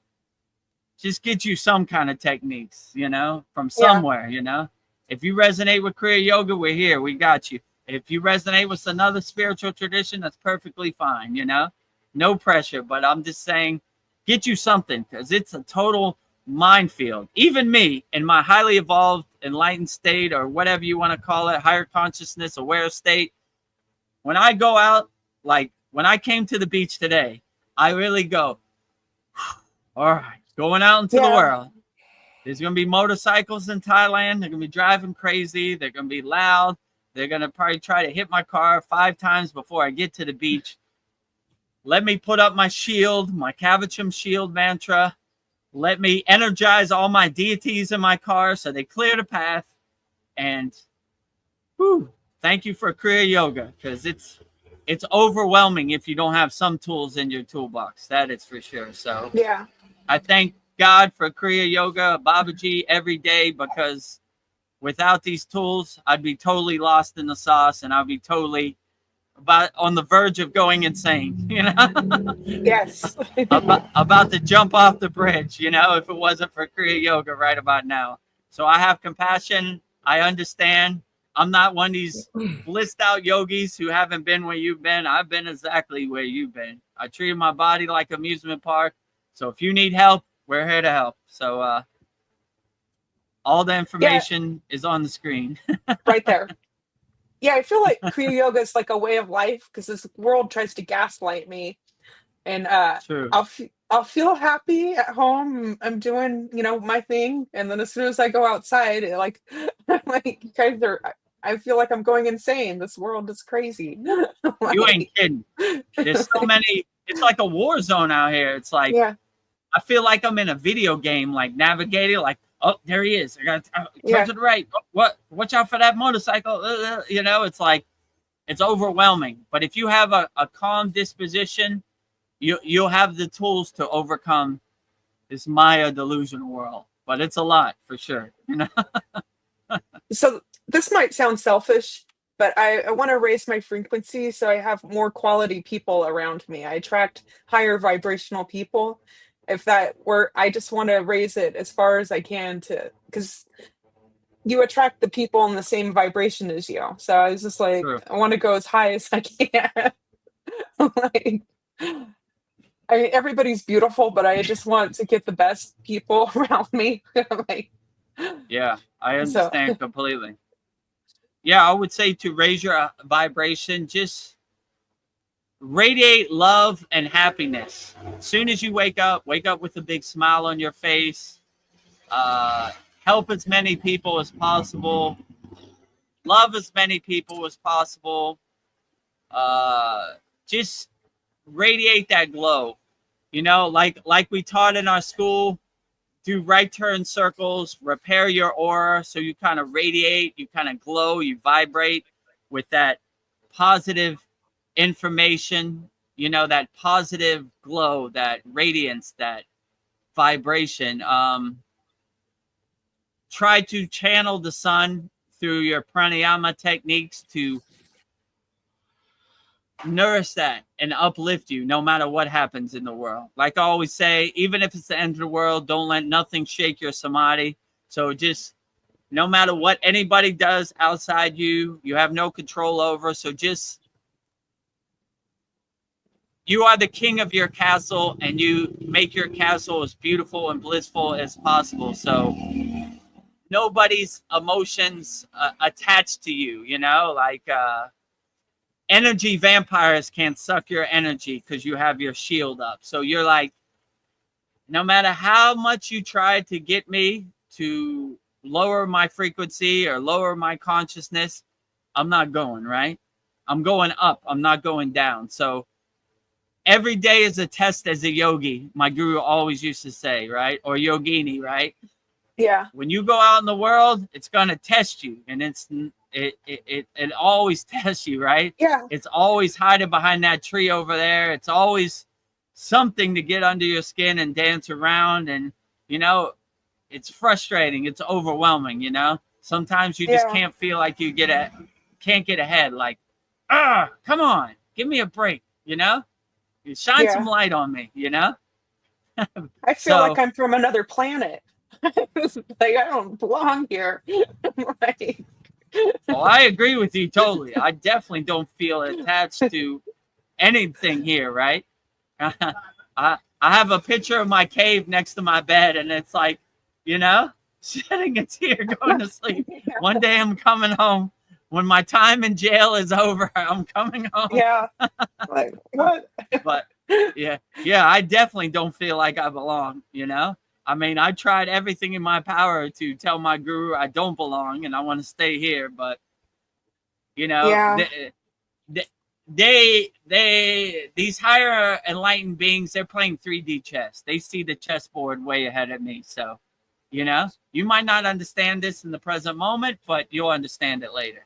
And more of the pieces of the puzzle are fitting together, right? Like we've had the Kriya Yoga School for over a year now. I never thought that was possible.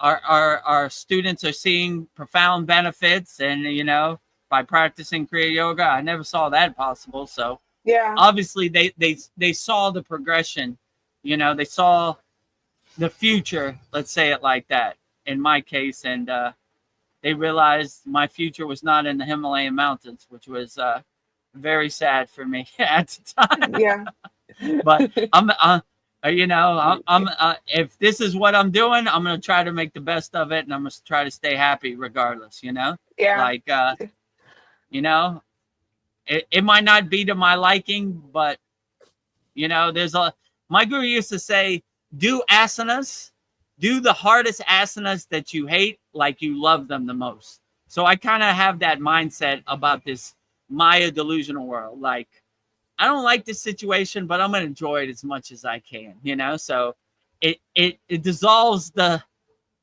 the pain of it, yeah, you know, if you have that kind of perspective. So I'm enjoying the ride wherever it takes me. So you yeah, know, glad to be here on Vedagurudev Soul Talks live from a Thailand beach. yeah.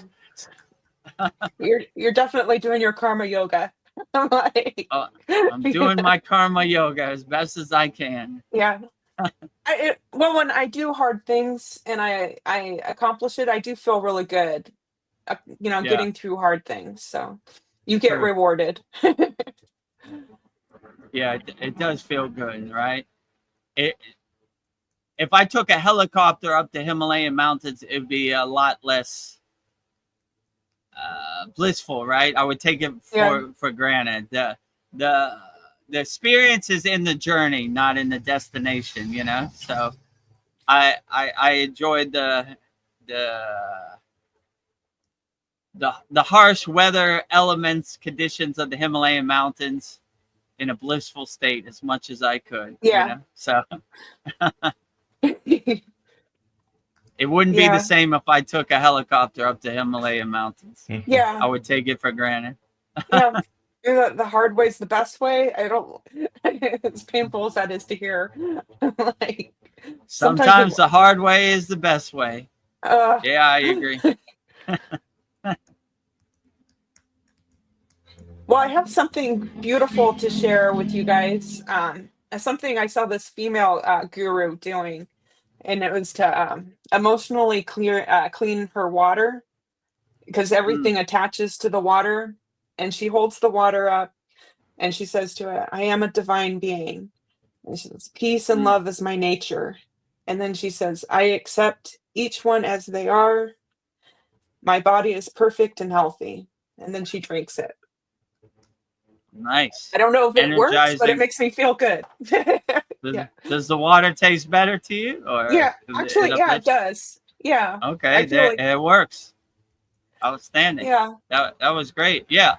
Our body is mostly water. So when you energize the water and you speak nice to the water in your body or your physical water, it creates nice shapes. If you speak bad to it, it creates ugly shapes. So always speak nice to the water in your body. Always speak nice to the water you drink. And it's a blissful thing to say, yeah, like an affirmation or a mantra to your water, for sure. That's yeah, basically the food mantra we have in our school. Prasad, when you do these type of things, that's actually what you're doing. You're cleansing, you're yeah, purifying the water, right? Or your food, or whatever you cleanse or purify. So what's more blissful than that? Nothing. yeah. When I do that, I take my time drinking. Yeah, and the food mantra, I don't know, slowing down is important, because I was like, I don't know, we want to do everything so fast. We've got to slow down. That's Yeah. true. I was thinking about patience. That's always like Yeah, one of the things on my list that I need to do better at. Have patience, realize, there's divine timing involved, and, eventually, what you desire will find its way to you, but you must have patience. Yeah. patience is a virtue. Absolutely. What would you say are Yeah. some other qualities that we should adopt? Compassion, love, Yeah. selfless service, kindness. Probably missing a lot of Non-judgmental. non-judgmental. Speak nice to yourself and speak nice to others. Like the yamas and the niyamas. Don't steal from yourself, or don't steal from other people. Radiate a state of ahimsa, which is non-violence in everything you do. Don't harm yourself or don't harm others. So, yeah, I would say these are good things to aspire to. Hard ones are like discipline, willpower, Yeah. consistency with your practice. These are like the things that are the most difficult, and the patience. True. Yeah, it takes a lot of willpower and discipline to tell your ego, we're going to do this today. Because it definitely, even in my case, like, I don't want to wake up at 6 a.m. and do these asanas. you know, today is the full wheel pose. I don't want to do the full wheel pose today. It's painful, you know, that type of stuff. So that little devil is always on your shoulder, but you just got to become the king of your castle and say, listen, I'm the boss. I'm doing this, right? Yeah. Care I'm the what you boss. say. I'm the boss. So I have the discipline. I've come this far. I'm not going to stop now, no matter what you say. So you better get ready for some asanas or meditation today, Get ready because for some we're, asanas. we're doing it. I'm sorry. You work for me. I don't work for you. Yeah. So I have my schedule's all over the place, so it's hard for me to do it at the same time every day. I wish I could be more disciplined, but I have to kind of fit it in when I can, depending on my schedule. But I, That's also yeah, perfectly fine, because life calls, right?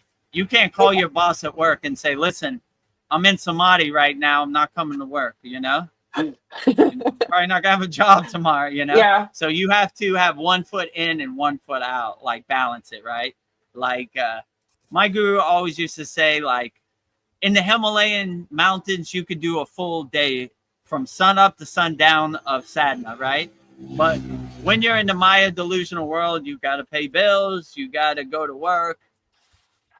Adjust your sadhana accordingly, right? So pick and choose what really resonates best with you and works best for you and helps get you through the day, you know? Yeah. yes, There's no one size fits all. A lot of yogis say you should do this for 20 minutes. Well, what if you don't have 20 minutes? 5 minutes is better than 20 minutes, you know? At least you did something.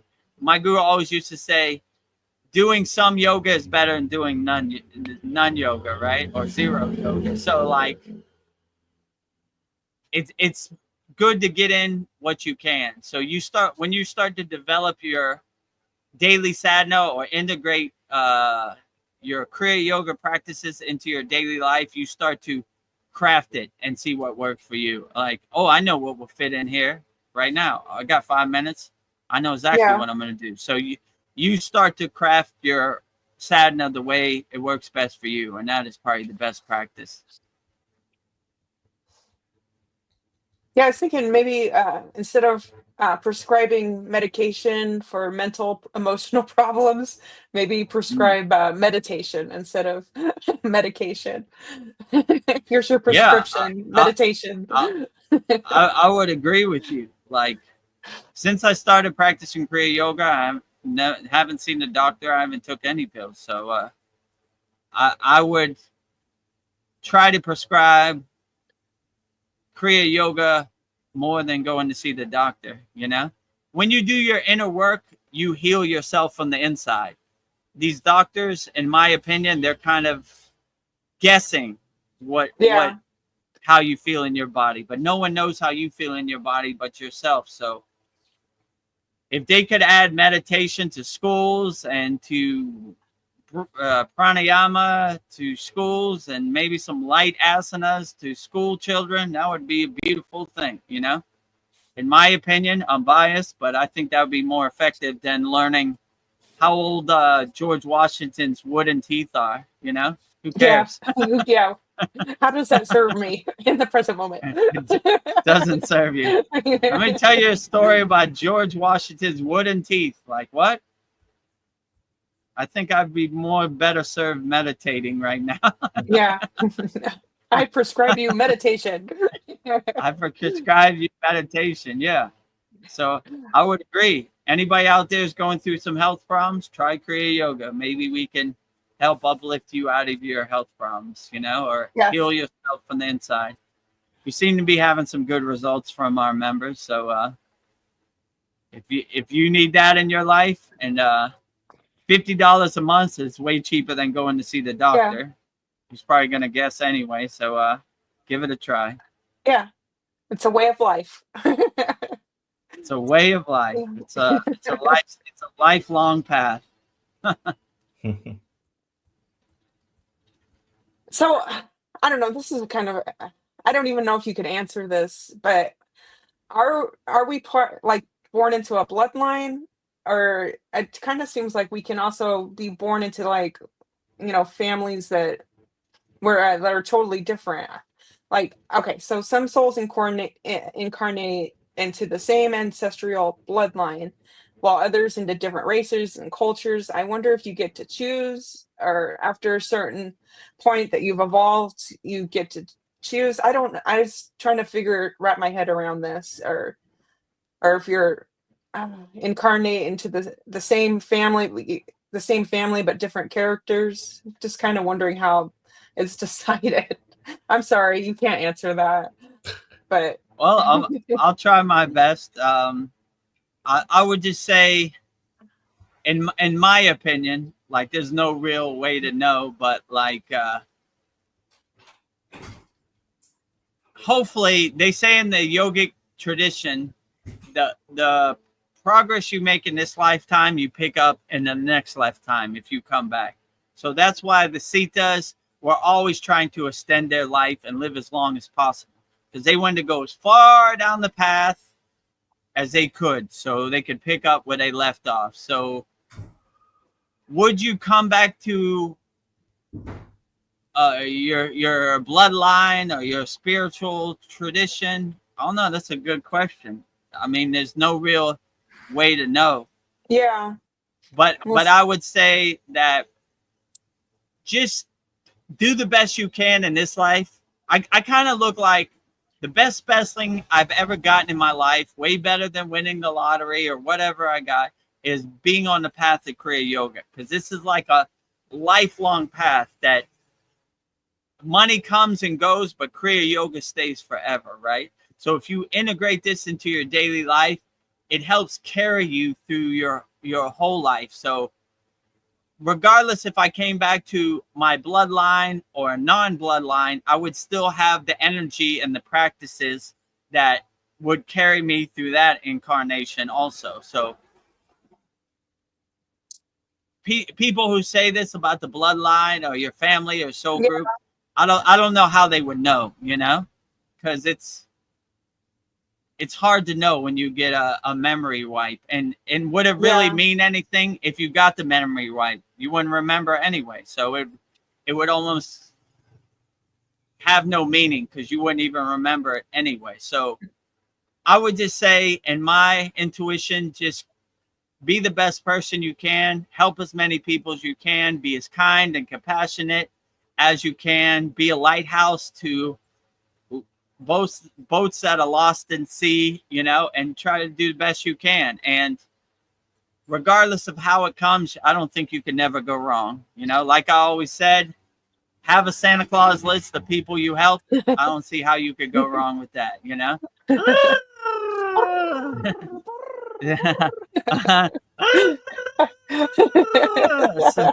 so yeah, just be the best person you can. I can tell you in my case, I definitely wasn't born to a spiritual bloodline, or I had no knowledge of Kriya Yoga, nothing, I wasn't interested until I got struck by Babaji's lightning bolt. So I definitely don't want to go through that again, So I don't know if you could choose, or you could make some conditions in your soul contract. To be determined, just be the best person you could be, and I don't see how you could go wrong with that,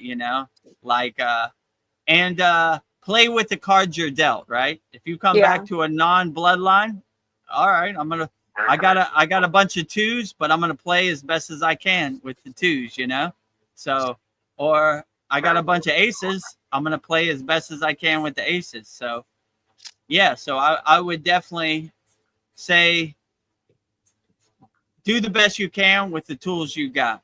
And if you need some more tools, join our Kriya Yoga School. It's all on the screen right there.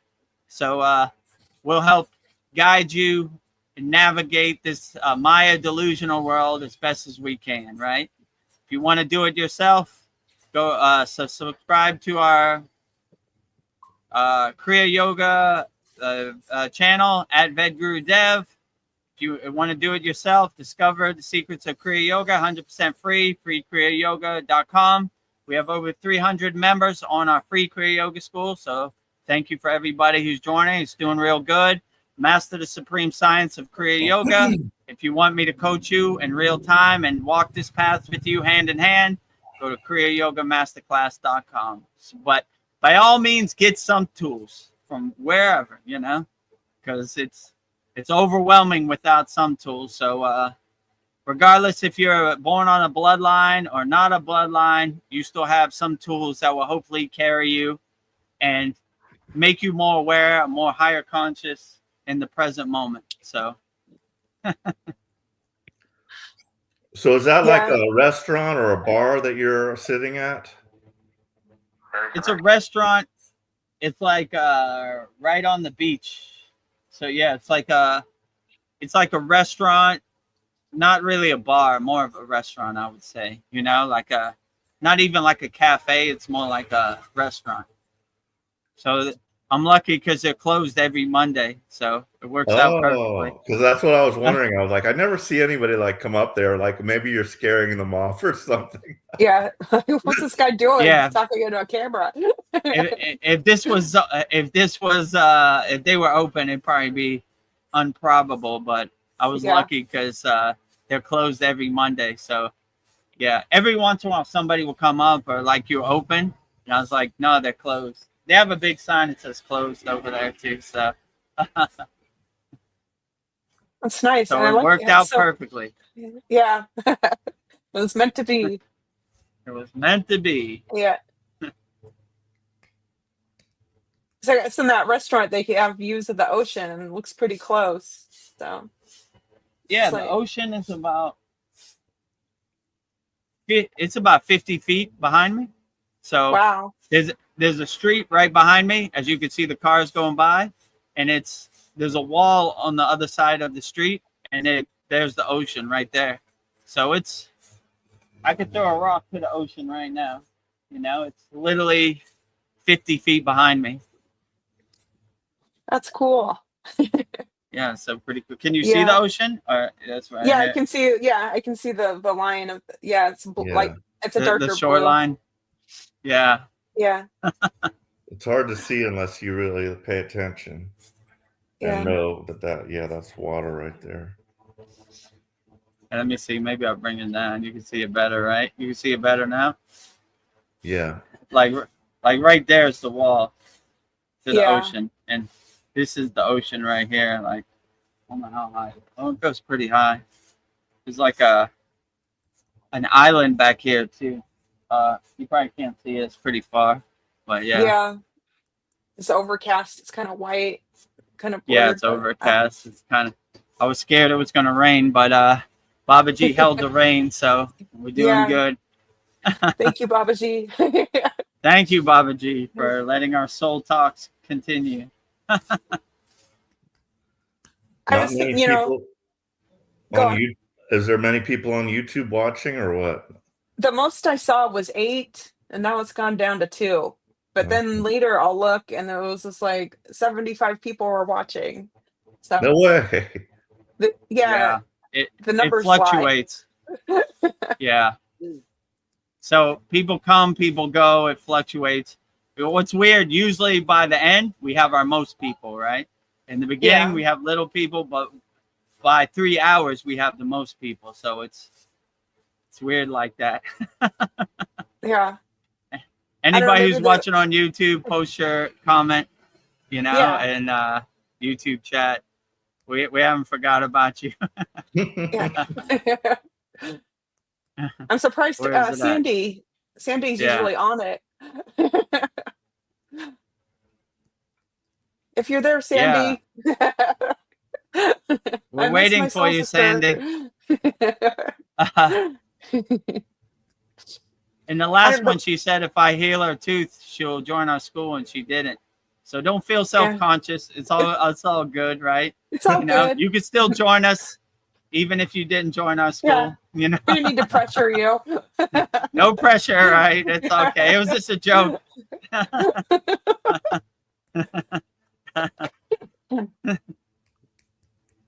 don't know, the mind, it's always in motion, and it's hard to for your mind to stand still. But I don't know, maybe if we turn our mind inward, is that the trick to slow things down? Because our mind is going like a million miles an hour. Like, Yeah. So our mind, I like when Babaji said in one of the quotes I posted, I think it was like a week ago, it says, thoughts race, crawl, and drive like a highway through your mind. So it is like yeah, a highway. It's like traffic, like the 101 in Los Angeles. So, sometimes it's at a standstill, sometimes there's a car racing. So your job is to control the highway, right? You are the conductor of the highway. You control the highway. So you kind of slow the traffic down, or you don't get attached to it. You let these cars pass. So you let these clouds, these thoughts in the sky pass, or you let the waves on the ocean pass. You let it go by, right? You're not yeah, attached to the waves. You are under the water. You're inside the ocean of your being, inside yourself. So we have a great technique in our Kriya Yoga school. It's called Sudhi, which is basically cleansing and purifying your thoughts. So before you go into meditation, you clear all your thoughts so they don't follow you into meditation. And you just basically detach, let go, detach, let go, detach, let go, So you're not attaching yourself to the thoughts. You're not trying to make sense of the thoughts. You're just letting them pass, so they don't follow you into meditation. Because this monkey mind is very powerful, especially if you don't have some techniques to kind of tame it or calm it down. So it'd be like a monkey jumping from tree to tree, looking at things, and it'd be hard to concentrate and hard to meditate when you have all these thoughts or this monkey mind or this mental clutter in your mind. So it's best to clear all the thoughts before you go into meditation. A lot of people say, I can't meditate, I have a restless mind. But before you go into a state of meditation, you have to clear, you have to take all the trash out and put it on the curb, right? You don't want the trash to follow you into your meditative state, or the distractions to follow you into your meditative state. So you clear that out first, right? You make sure your house is clean before you go into a meditative state. So if you do like that, no matter what thoughts you have or monkey mind, it shouldn't attach itself to you. You've already cleaned the house. There's nothing to clean. And once you have a clean house, then you go into meditation. So clear out all your distractions, all your thoughts and everything before you go into meditation. And you should have a pretty profound meditation, I would like to think or say. yeah. Well, my monkey mind is ready to go to sleep, so I'm gonna switch over to YouTube and just listen for a while and rest my Okay, eyes. great. Okay. Okay. Yeah, calm your monkey mind with the Yes. soothing voices of Vedagurudev and Yeah. Veronica while you're on It is YouTube. soothing, actually. Yeah. Good idea. We're like the calm. Like, put people to sleep. I don't know if that's good or bad. Okay. Well, good Have a night, good night. and let's see. Today is what? Sunday, Monday, Tuesday, Wednesday. I guess is the next time. That's I will. yeah. Yes. Oh, So, I'll Thursday. see you on Wednesday at a Thursday. Our next Yagna fire, I think, is this Thursday. Okay. Is it? Awesome. Oh, Yeah, the 24th. glad you told me. I almost forgot. Holy cow. It's been going pretty fast, right? Yeah, the fire. July just flew by. Sure did. Yeah. All right. and Well, good night, guys. Good night. Good night, Paul. Thanks for Pleasure joining having us. you. The pleasure's all mine. Yes. Where do we go from here? Well, So our next Yagna is the 24th, right? yes, it's a new moon, that's and I'm glad you told me. I forgot. yeah, I didn't. After gotta the make last this Yagna StreamYard and fire, everything. Yeah, Yeah, we had any a of our very profound last Yagnifier, Guru Purnima. yes. Actually, whoever's watching this, let's play that Guru Yeah. Purnima so you can see what our Yagnifier is. If you join our school today, you have time to send in your request to all burn up in the holy Yagnifier. So, Yes, and it works. number one, yeah, it worked. Veronica got a job, so Yes. definitely give it a try. You know, so we'll show you what our last holy Yagnifier is. Our members send in their request, and we burn it up in the holy Yagnifier. And Veronica had very great results because she asked to get a job and clear the path for her to get dutiful employment, and that request was answered. So Yeah, and it does work. my interview was the day of Guru Purnima. It was like 4 hours after that. I don't know, maybe that added but I put as much detail in it as possible. So I think that's the trick too. So yes, join our school. All right, and now kriyayogamasterclass.com. without further ado, here it is. Number one on our leaderboard, Cal Spalding from Idaho Falls, Idaho, USA Public. Thank you to our beloved Vedagurudev for all you do in selfless service and all the time and effort and true blissful service in true spirit and heart of Kriya Yoga. You are. Vedagurudev, we appreciate you for making this Kriya Yoga school truly life-changing and a true blessing from Babaji himself to be a part of. We love and appreciate you always. Peace and blessings. May you enjoy this wonderful award on this wonderful day to praise and love our wonderful, beloved, loving, kind, peaceful, blissful Guru in heart of Babaji himself, with much humble thanks and much gratitude from all the Kriya Yoga School members in our hearts to yours. Thank you. Jai Babaji. And Kyle gave me this award and I printed it up today. So it says, happy, happy, happy Guru Purnima, above and beyond duty. Award to the beloved Vedagurudev. So there you see it. So thank you very much, Kyle, for the award. I appreciated it always. I laminated it. So I'm going to put it next to Veronica's picture. So burning all Cal Spalding's problems in the holy Yagnifier. Jyoti, Jyoti, Jyoti Soyam. Jyoti, Jyoti, Jyoti Param. Swaha. So there you see it. That's we burn up our members' problems. So if you have a bunch of problems you want to burn up, join our Kriya Yoga Masterclass, kriyayogamasterclass.com, and we'll burn up all your problems gladly, like we do for all of our members. Whoa, it's like a hurricane out here, like a windstorm. Okay. All right, we'll wrap this up soon. Mariana says, you guys are lucky. It worked for you. I have been keeping my original request since day one for over a year and nothing happened yet. Well, I don't know, maybe I'll help you. We'll keep trying till you get that request. As you know, we've been burning it up over and over till it becomes true. So the day it becomes true, the day we'll shift your request into something else. But stay positive. It's sometimes it's a timing thing, but we're still putting that energy out as much as we can. So some are easier, some are harder, but we never give up, you know. Sometimes what you want is like so far away. We just need to get that energy closer to you. So it you just need.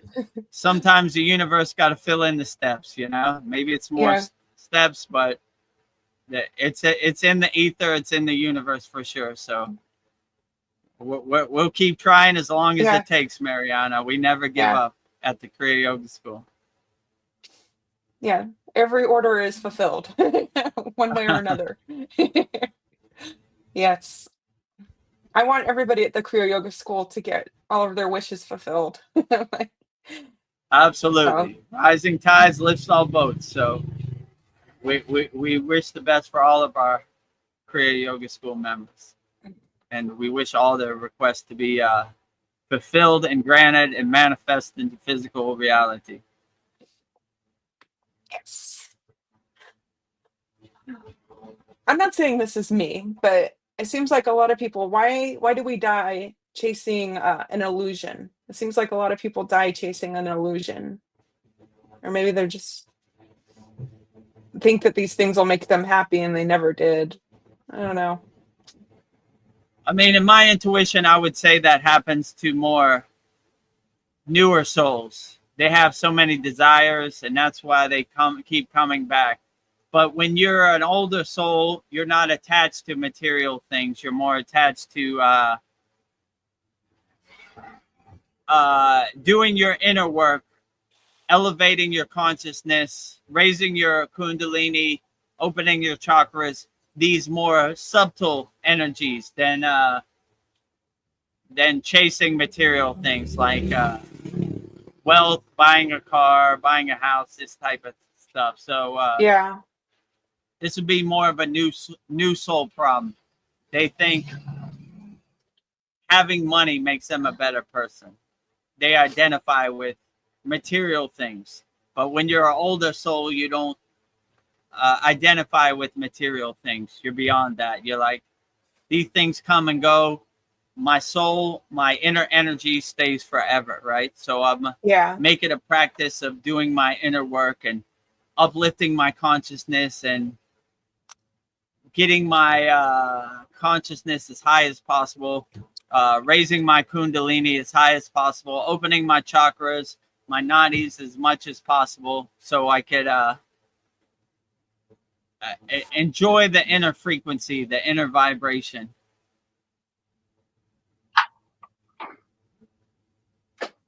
Paul, he just let us know. He just put a video on the about the BOGO spear on the school site for your enjoyment. Ooh, I can't wait to see it. Great. Thank you for putting that video on the BOGO spear on the school site. I'm going to definitely look at that afterwards. I want to see what the BOGO spear is all about. Is it called the BOGO spear or the BOGO spear? I think I was saying it wrong. BOGO spear? I'm not sure. BOGO spear, right? Yeah. Okay, I'm going to check it out.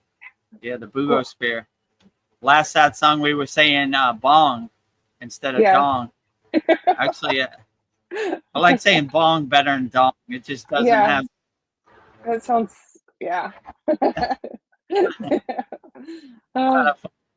Go to exchange, say, give me $60 of dong, right? Like, this doesn't sound right. How dare you, sir? Good day. Well, if you join the school, you get insider information like this video. So that's another perk. Yeah. We have financial advice straight from Paul.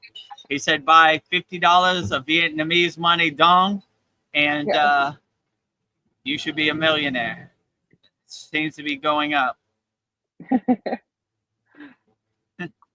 Here's a question. So is silence our true nature? Or I don't know, I can look for people that I can just be quiet with. I don't have to constantly entertain, that I can just pause with. And it seems like when I don't know, people are very uncomfortable being quiet, but I just want to get everything quiet for a little bit. I feel like I'm at peace when things are quiet. And I like to get, and also I like to get up early before everybody else when it's quiet. I feel like that's I don't know, my true nature when it's quiet. I feel like my whole being can breathe when it's silent. So I don't know what your thoughts are on that. Yeah.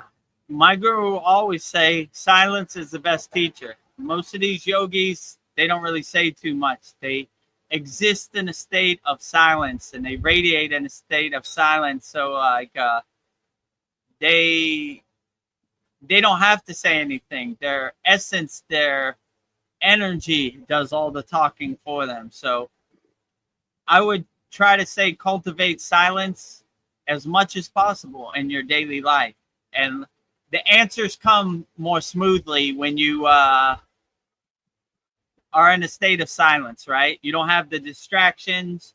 You're not trying to make sense of it. You just stay in a state of silence and let the answers kind of come to you. So I would definitely say stay in a state of silence, you know, as much as possible, so you can learn as much as possible about your inner self. So yeah, I would definitely say silence, calmness.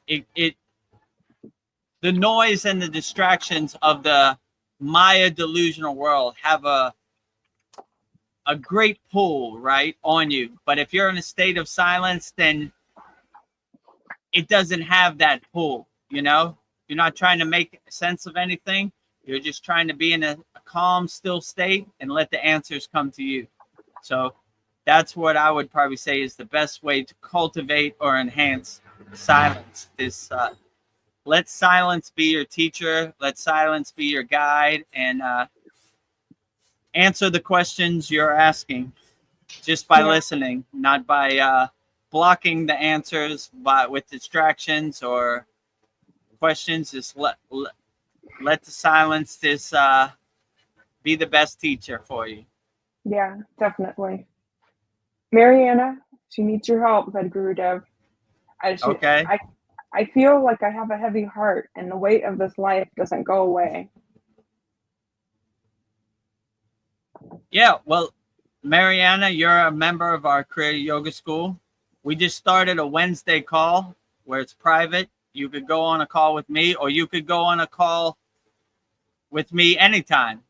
Go to Kriya Yoga Masterclass, click on the button that says book a call. A calendar will come up, pick the date and time, and I'll go on a private call with you and we'll work through it in real time.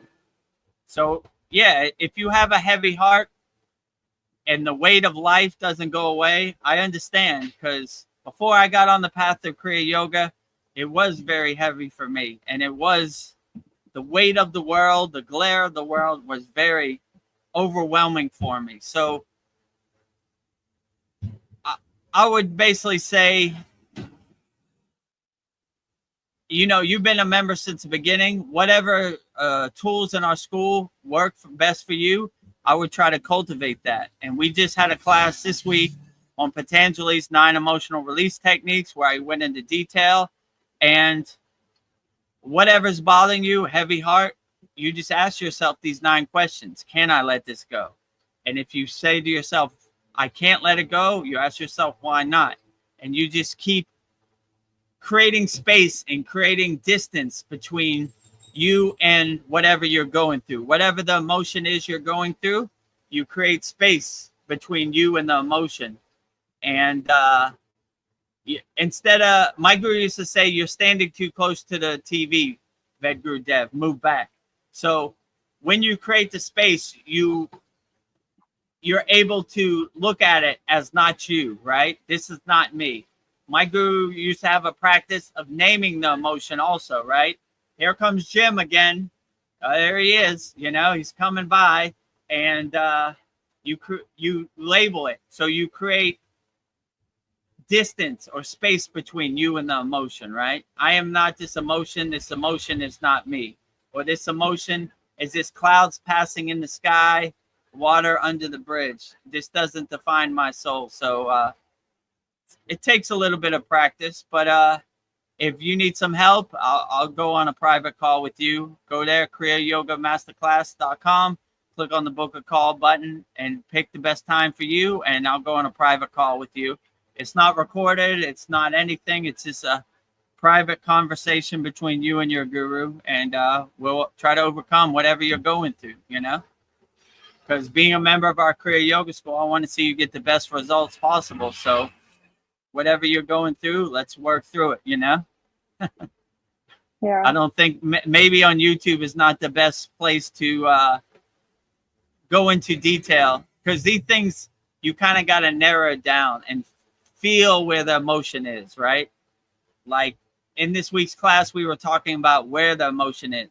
I feel it in my heart, you know? Okay, let me lean into it, you know, with the Bija mantra for the heart chakra, or I feel it in my shoulders. Let me lean into it with, you know, with the practice, or just by saying a simple mantra like Om is very effective. You kind of breathe it out, so you're not carrying it, right? You're breathing out the emotion, right? Like,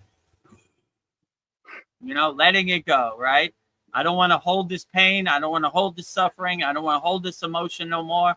I want to let it go out into the world. So if you want to go more into detail about it, we'll overcome it. That's what our Kriya Yoga School is for. So any of our members who have any problems or anything that's bothering them in the present moment, by all means, book a call. If you want it to be private, or you could come on we have a private, what's it called? Soul Coaching Inner Circle.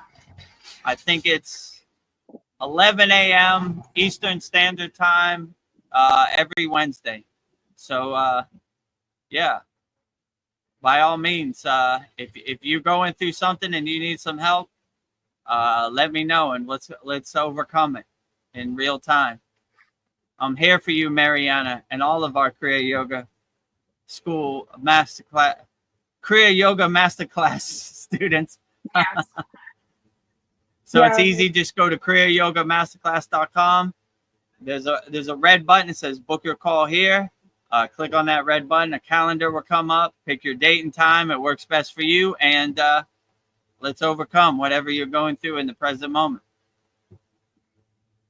Yeah, I think we all go through this. I don't know. Some days I'm great, and some days I'm not, and some days I feel like I'm living for nothing.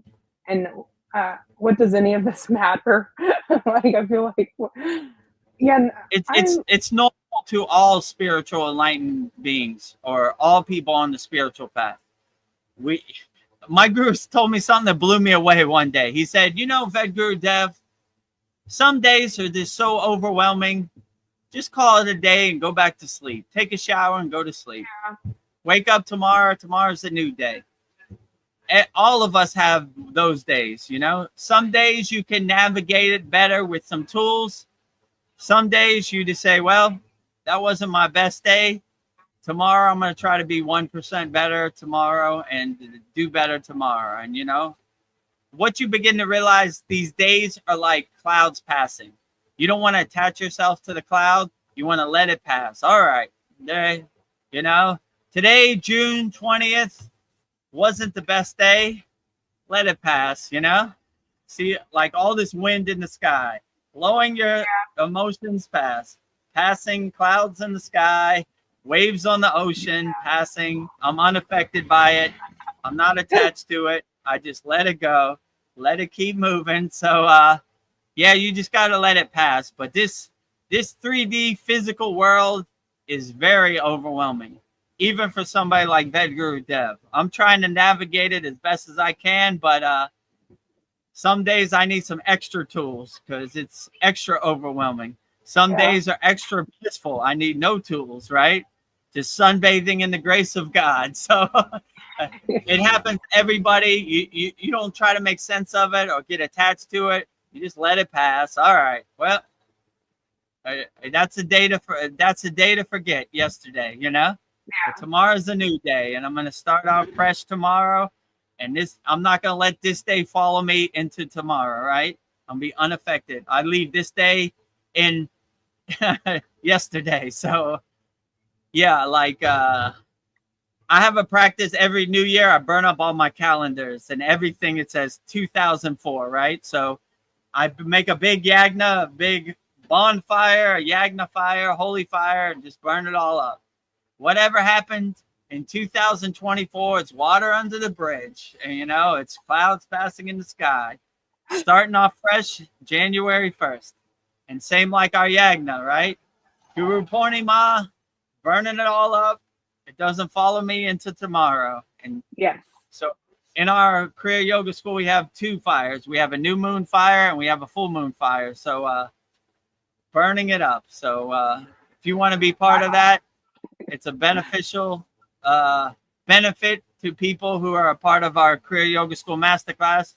We will gladly burn up all your problems in real time. So don't beat yourself up about it. Just let it pass. All right, whatever, Some days you get the bear and some days the bear gets you. Don't get don't beat yourself up about it. It happens to all of us, right? It happens to even the best yogis, the most enlightened beings. Some days it's not the best day. So some days you get the bear, and some days the bear gets you. Don't you know? Don't get attached to it, or don't beat yourself up about it. Let it pass. All right. You know, the bear got me today. Tomorrow's a new day. I'm going to get the bear tomorrow. Yeah. Paul has some comments. He says, yes, I feel like I'm a hamster wheel sometimes. Yes, I feel like I'm on a hamster wheel sometimes. I do too. Yeah, we all do. I aim for the day that I aspire to get off the hamster wheel, this Maya delusional 3D physical world hamster wheel, right? Over and over and over, Groundhog Day, right? The hamster wheel keeps turning. I relish the day I could get off the hamster wheel and not be on the hamster wheel. Yes. So I agree with you 100%, Paul. I'm looking forward to that day. I pray for that day every day I could get off the hamster wheel. So maybe I'm on less of a hamster wheel than everybody else, but still a Maya delusional hamster wheel, all the same, right? Big or small, hamster wheel, hamster wheel. Right? I can't go to the electric company and say, I'm Vedagurudev. I'm an enlightened being, and I'll bless everybody in the electric company today if you give me free electricity. It would call the police or call security on me, and I'd be out there, right? So if I want lights on in my house, I better play by the rules of the Maya delusional world. Yeah. So just don't be too attached to it. Just don't identify with it. 1 foot in, 1 foot out. Kind of become the detached witness. Watch the pictures on the movie screen go by. Watch the monkey show as it is. Oh, interesting. Look at this monkey. He's riding a tricycle. Interesting, right? Yeah. Or you say, here comes the clowns. They're going to get out the car right now. I knew it. Yeah. There it is. You know, you're not attached to it. You're not trying to make sense of it. You're just like clouds passing in the sky. Well, that's part of living in the Maya delusional world. I got to work at 9 to 5. I got to pay electric. I got to pay the internet. I got to pay the water. I got to pay my daughter's school. Pay. Spiritual. So you got to kind of balance it, the spiritual with the Maya delusional world. So yeah, like I always say, I had to shed a tear when my guru told me you can't stay in the Himalayan mountains. You got to be in the world, but not of the world. So sad day, but here I am, you know, and it hasn't disappointed. It was just as sad as I thought it would be. The Maya delusional world. I have some tools I can navigate, but all yogis go through this, right? You know, it's not a smooth, blissful ride as it should be, right? So it's more blissful in the Himalayan mountains. Whoa, hurricane here in Thailand. And it's more blissful in the Himalayan mountains or the forest, but you attain more mastery by practicing your tools on ground zero, on the front line. So I'm trying to use that mindset as an opportunity to attain mastery over my monkey mind, my mental clutter, being on the ground floor. And no matter what the lower emotions, lower instincts, the black flag says, I hold my white flag proud as possible up in the sky on the front line, right? Call me Braveheart of Kriya Yoga, right? When we go to war, I'm the guy running down the hill. Oh, yeah. Om. I'm the first guy running down the hill, right? Where is that devil? Where is that black flag? Where is evil? Let me kick it in the face right now. Pow! All right. Superman punch. Yeah. The devil or evil, Jeffrey Epstein, whoever, right across their face, right? How dare you, right? Yeah. Holding up the wrong flag. The real flag is the white flag. We are light workers. We are not We don't dwell in darkness. We don't hurt innocent souls. So taste my foot in your mouth. Be a spiritual warrior. Be a spiritual warrior. Work for the light. Be a lighthouse to lost boats, guiding them back to the shore, you know? Well, Paul wants to know, can we just get the Epstein list released to break up the monotony? Yeah. Why can't we have that list? I agree with you, Paul. Release it already. Lucy, we're tired of you pulling the football. It doesn't work no more. It's a new year. We're not going to regurgitate your narrative. Release the list. You work for us. You work for us, right? You are civil servants. You work for us. We are your boss. You do what we tell you. We tell you to release the Epstein list. We tell you to tell us about aliens. No more gatekeeping. Let it all out. All right? Yeah. That's transparency is what the president was elected on, right? I promise I'll let you know about JFK, MLK, RFK, aliens, Epstein. Okay? You've been in office for over 100 days. Let's have it now, today. Yeah. So, we pay you a lot of money to do nothing. right. You work for us. We are your boss. You do as we tell you, right? We tell you to release it. Yeah, Mariana says, I can't stand Democrats, LOL. But what if Trump is also on the list? I think, honestly, it will never be made public or released. Nothing would surprise me at this point. Yeah. I agree with you, Mariana. I was just going to say that. Nothing would surprise me, you know? Like, how could I say? Evil people hang out with evil people. I can't hang out with evil people. I don't relate. So I would definitely say it wouldn't surprise me, you know? CYA, cover your butt, you know? So it wouldn't surprise me, you know? They make all these big promises to get your vote once they're in office. They don't show anything. So we elected you. You said you were going to be transparent. Show it to us. Yeah. If you're on it or not, I don't care. What's that got to do with it? You know, I want to know what my leader of the free world does behind closed doors. Right. Right. I want a positive, uplifting leader. So, yeah, definitely be positive and uplifting. And, yeah, it wouldn't surprise me if they don't release it, but that's Lucy trying to pull the football every time. So it definitely wouldn't surprise me. How's things on your end? You look like the weather's kind of. I think it might start to rain soon, so we might have to wrap it up. Yeah, let's have this question. Okay. About. Go on. Yeah, go ahead. I just have a new question from a new person. Taylor Allen asks, did you have a choice at a different life than the one you have from your own personal circumstances, constitutional position? That's a good question. I mean, that's beyond my comprehension, above my pay grade. Did I have a choice at this life? I don't know. When I got this life, I got a cool memory wipe where I couldn't remember anything that happened previously. So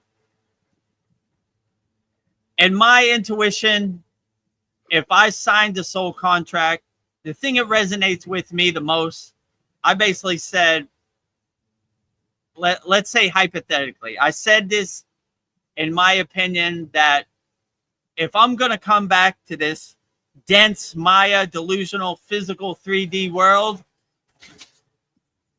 I want to go as far off the path of Kriya Yoga to see if I can find my way back. That's what resonates with me. I wasn't born to a yogic family. I wasn't born to no spiritual lineage, no parampara. So I went as far off, and it took me over 40 years of my life to find Kriya Yoga and get back on the path. So It was very painful. I treated my body like an amusement park. I was emotionally attached. Everything you could think of. I like to say I was the biggest NPC before I got on the path of Kriya Yoga. So now that I'm back, I'm cultivating it. I'm enhancing it as much as I can. So I don't know if I had a choice or not. That's hard to say. You know, I can't say for sure. Like I said, I got this cool memory wipe, and I can't remember anything about what choices I made or what were my circumstances and what was my soul contract or my constitutional positioning. So I would just say, try to be as best as you can, Taylor and Alan, in the present moment as best as you can. Like, do the best you can, help as many people as you can, love as many people as you can, and you will be perfectly fine on the path of Kriya Yoga. And if you need some tools, subscribe to our YouTube channel at Vedagurudev. We have a free Kriya Yoga school, 100% free. Discover the secrets of Kriya Yoga, freekriyayogamasterclass.com. And we have a paid school, which is more in-depth and more personal coaching. And I will walk this path with you, kriyayogamasterclass.com.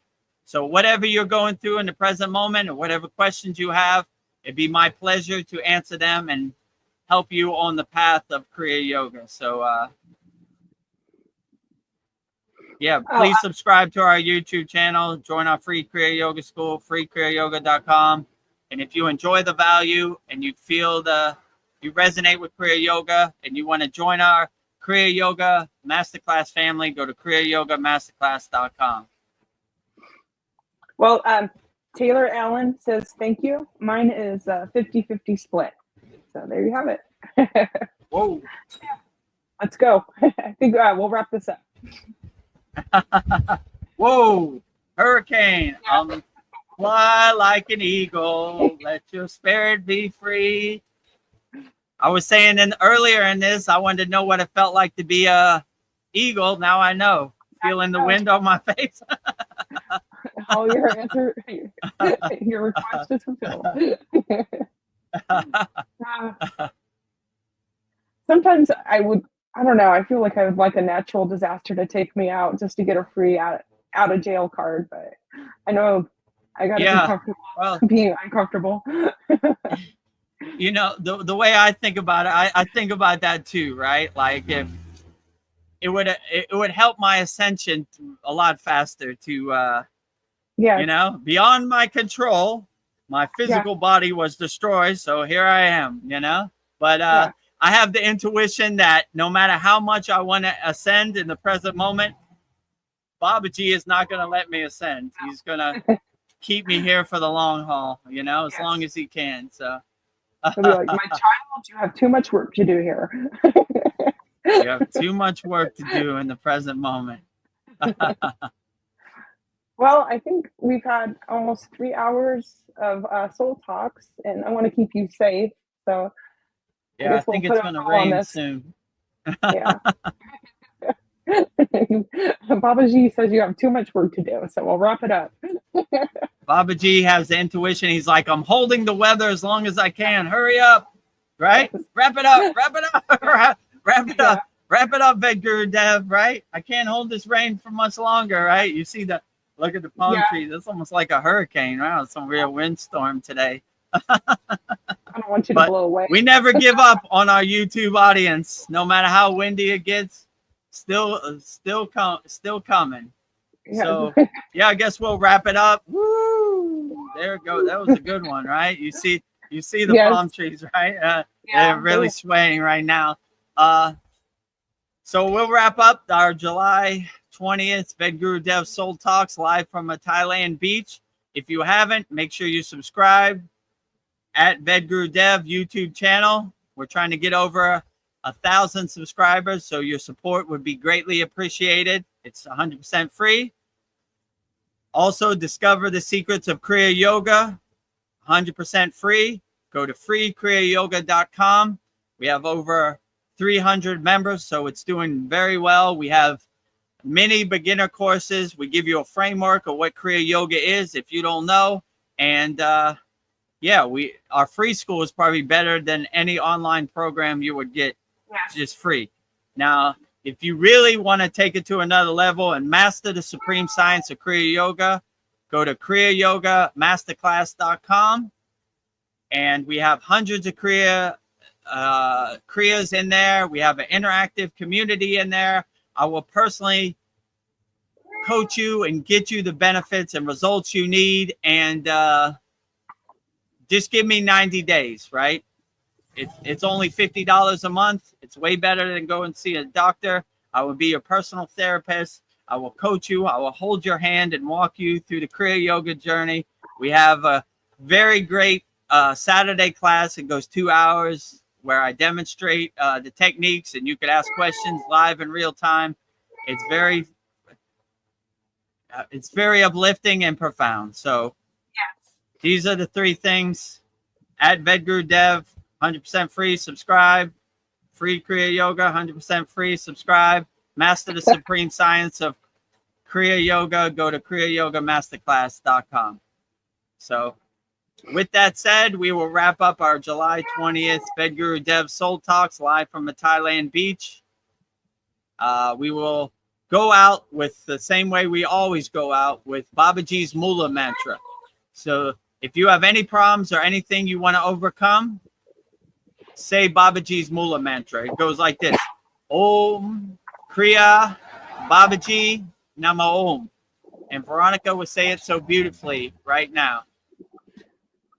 Om Kriya Babaji Nama Om. And now I will say it. Om Kriya Babaji Namo. Next, we will say the Shanti Universal Peace Mantra, giving peace and love to all people all around the world on YouTube, watching this live. And Veronica will say it so beautifully now. Om Shanti, Shanti, Shanti, Shalom, Sat Nam Sadhu, Tao Om, Om, Spirit, Swami, Kami, Amen, Amen, Omen, Selah, Om. Om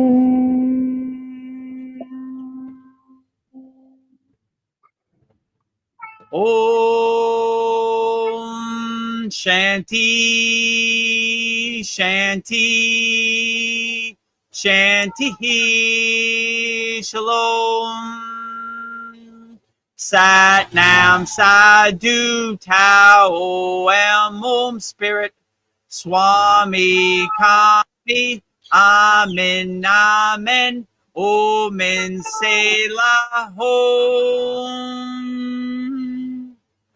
Om.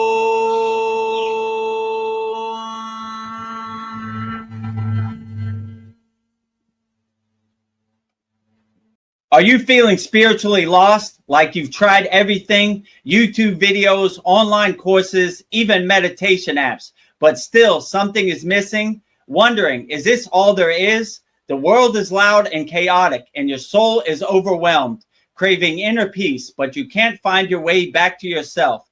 This is exactly why I created the Kriya Yoga Masterclass and my proven soul coaching system to help people just like you. This isn't a video you watch and forget. It's a daily spiritual lifeline that brings you back to your soul. So if you're done feeling lost and you're ready to start transforming, then come join us. This is more than a course. This is your lifeline. Go to kriyayogamasterclass.com. Kriya Babaji Nama.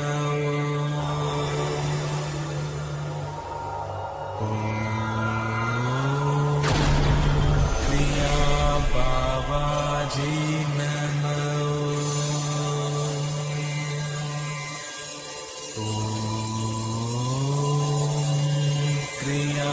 बाबाजी नमो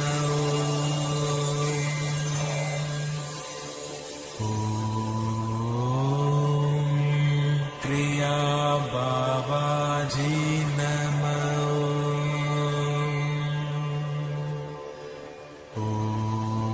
ओम क्रिया बाबाजी नमो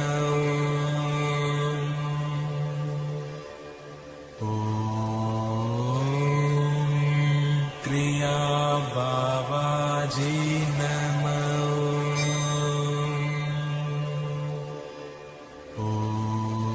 ओम क्रिया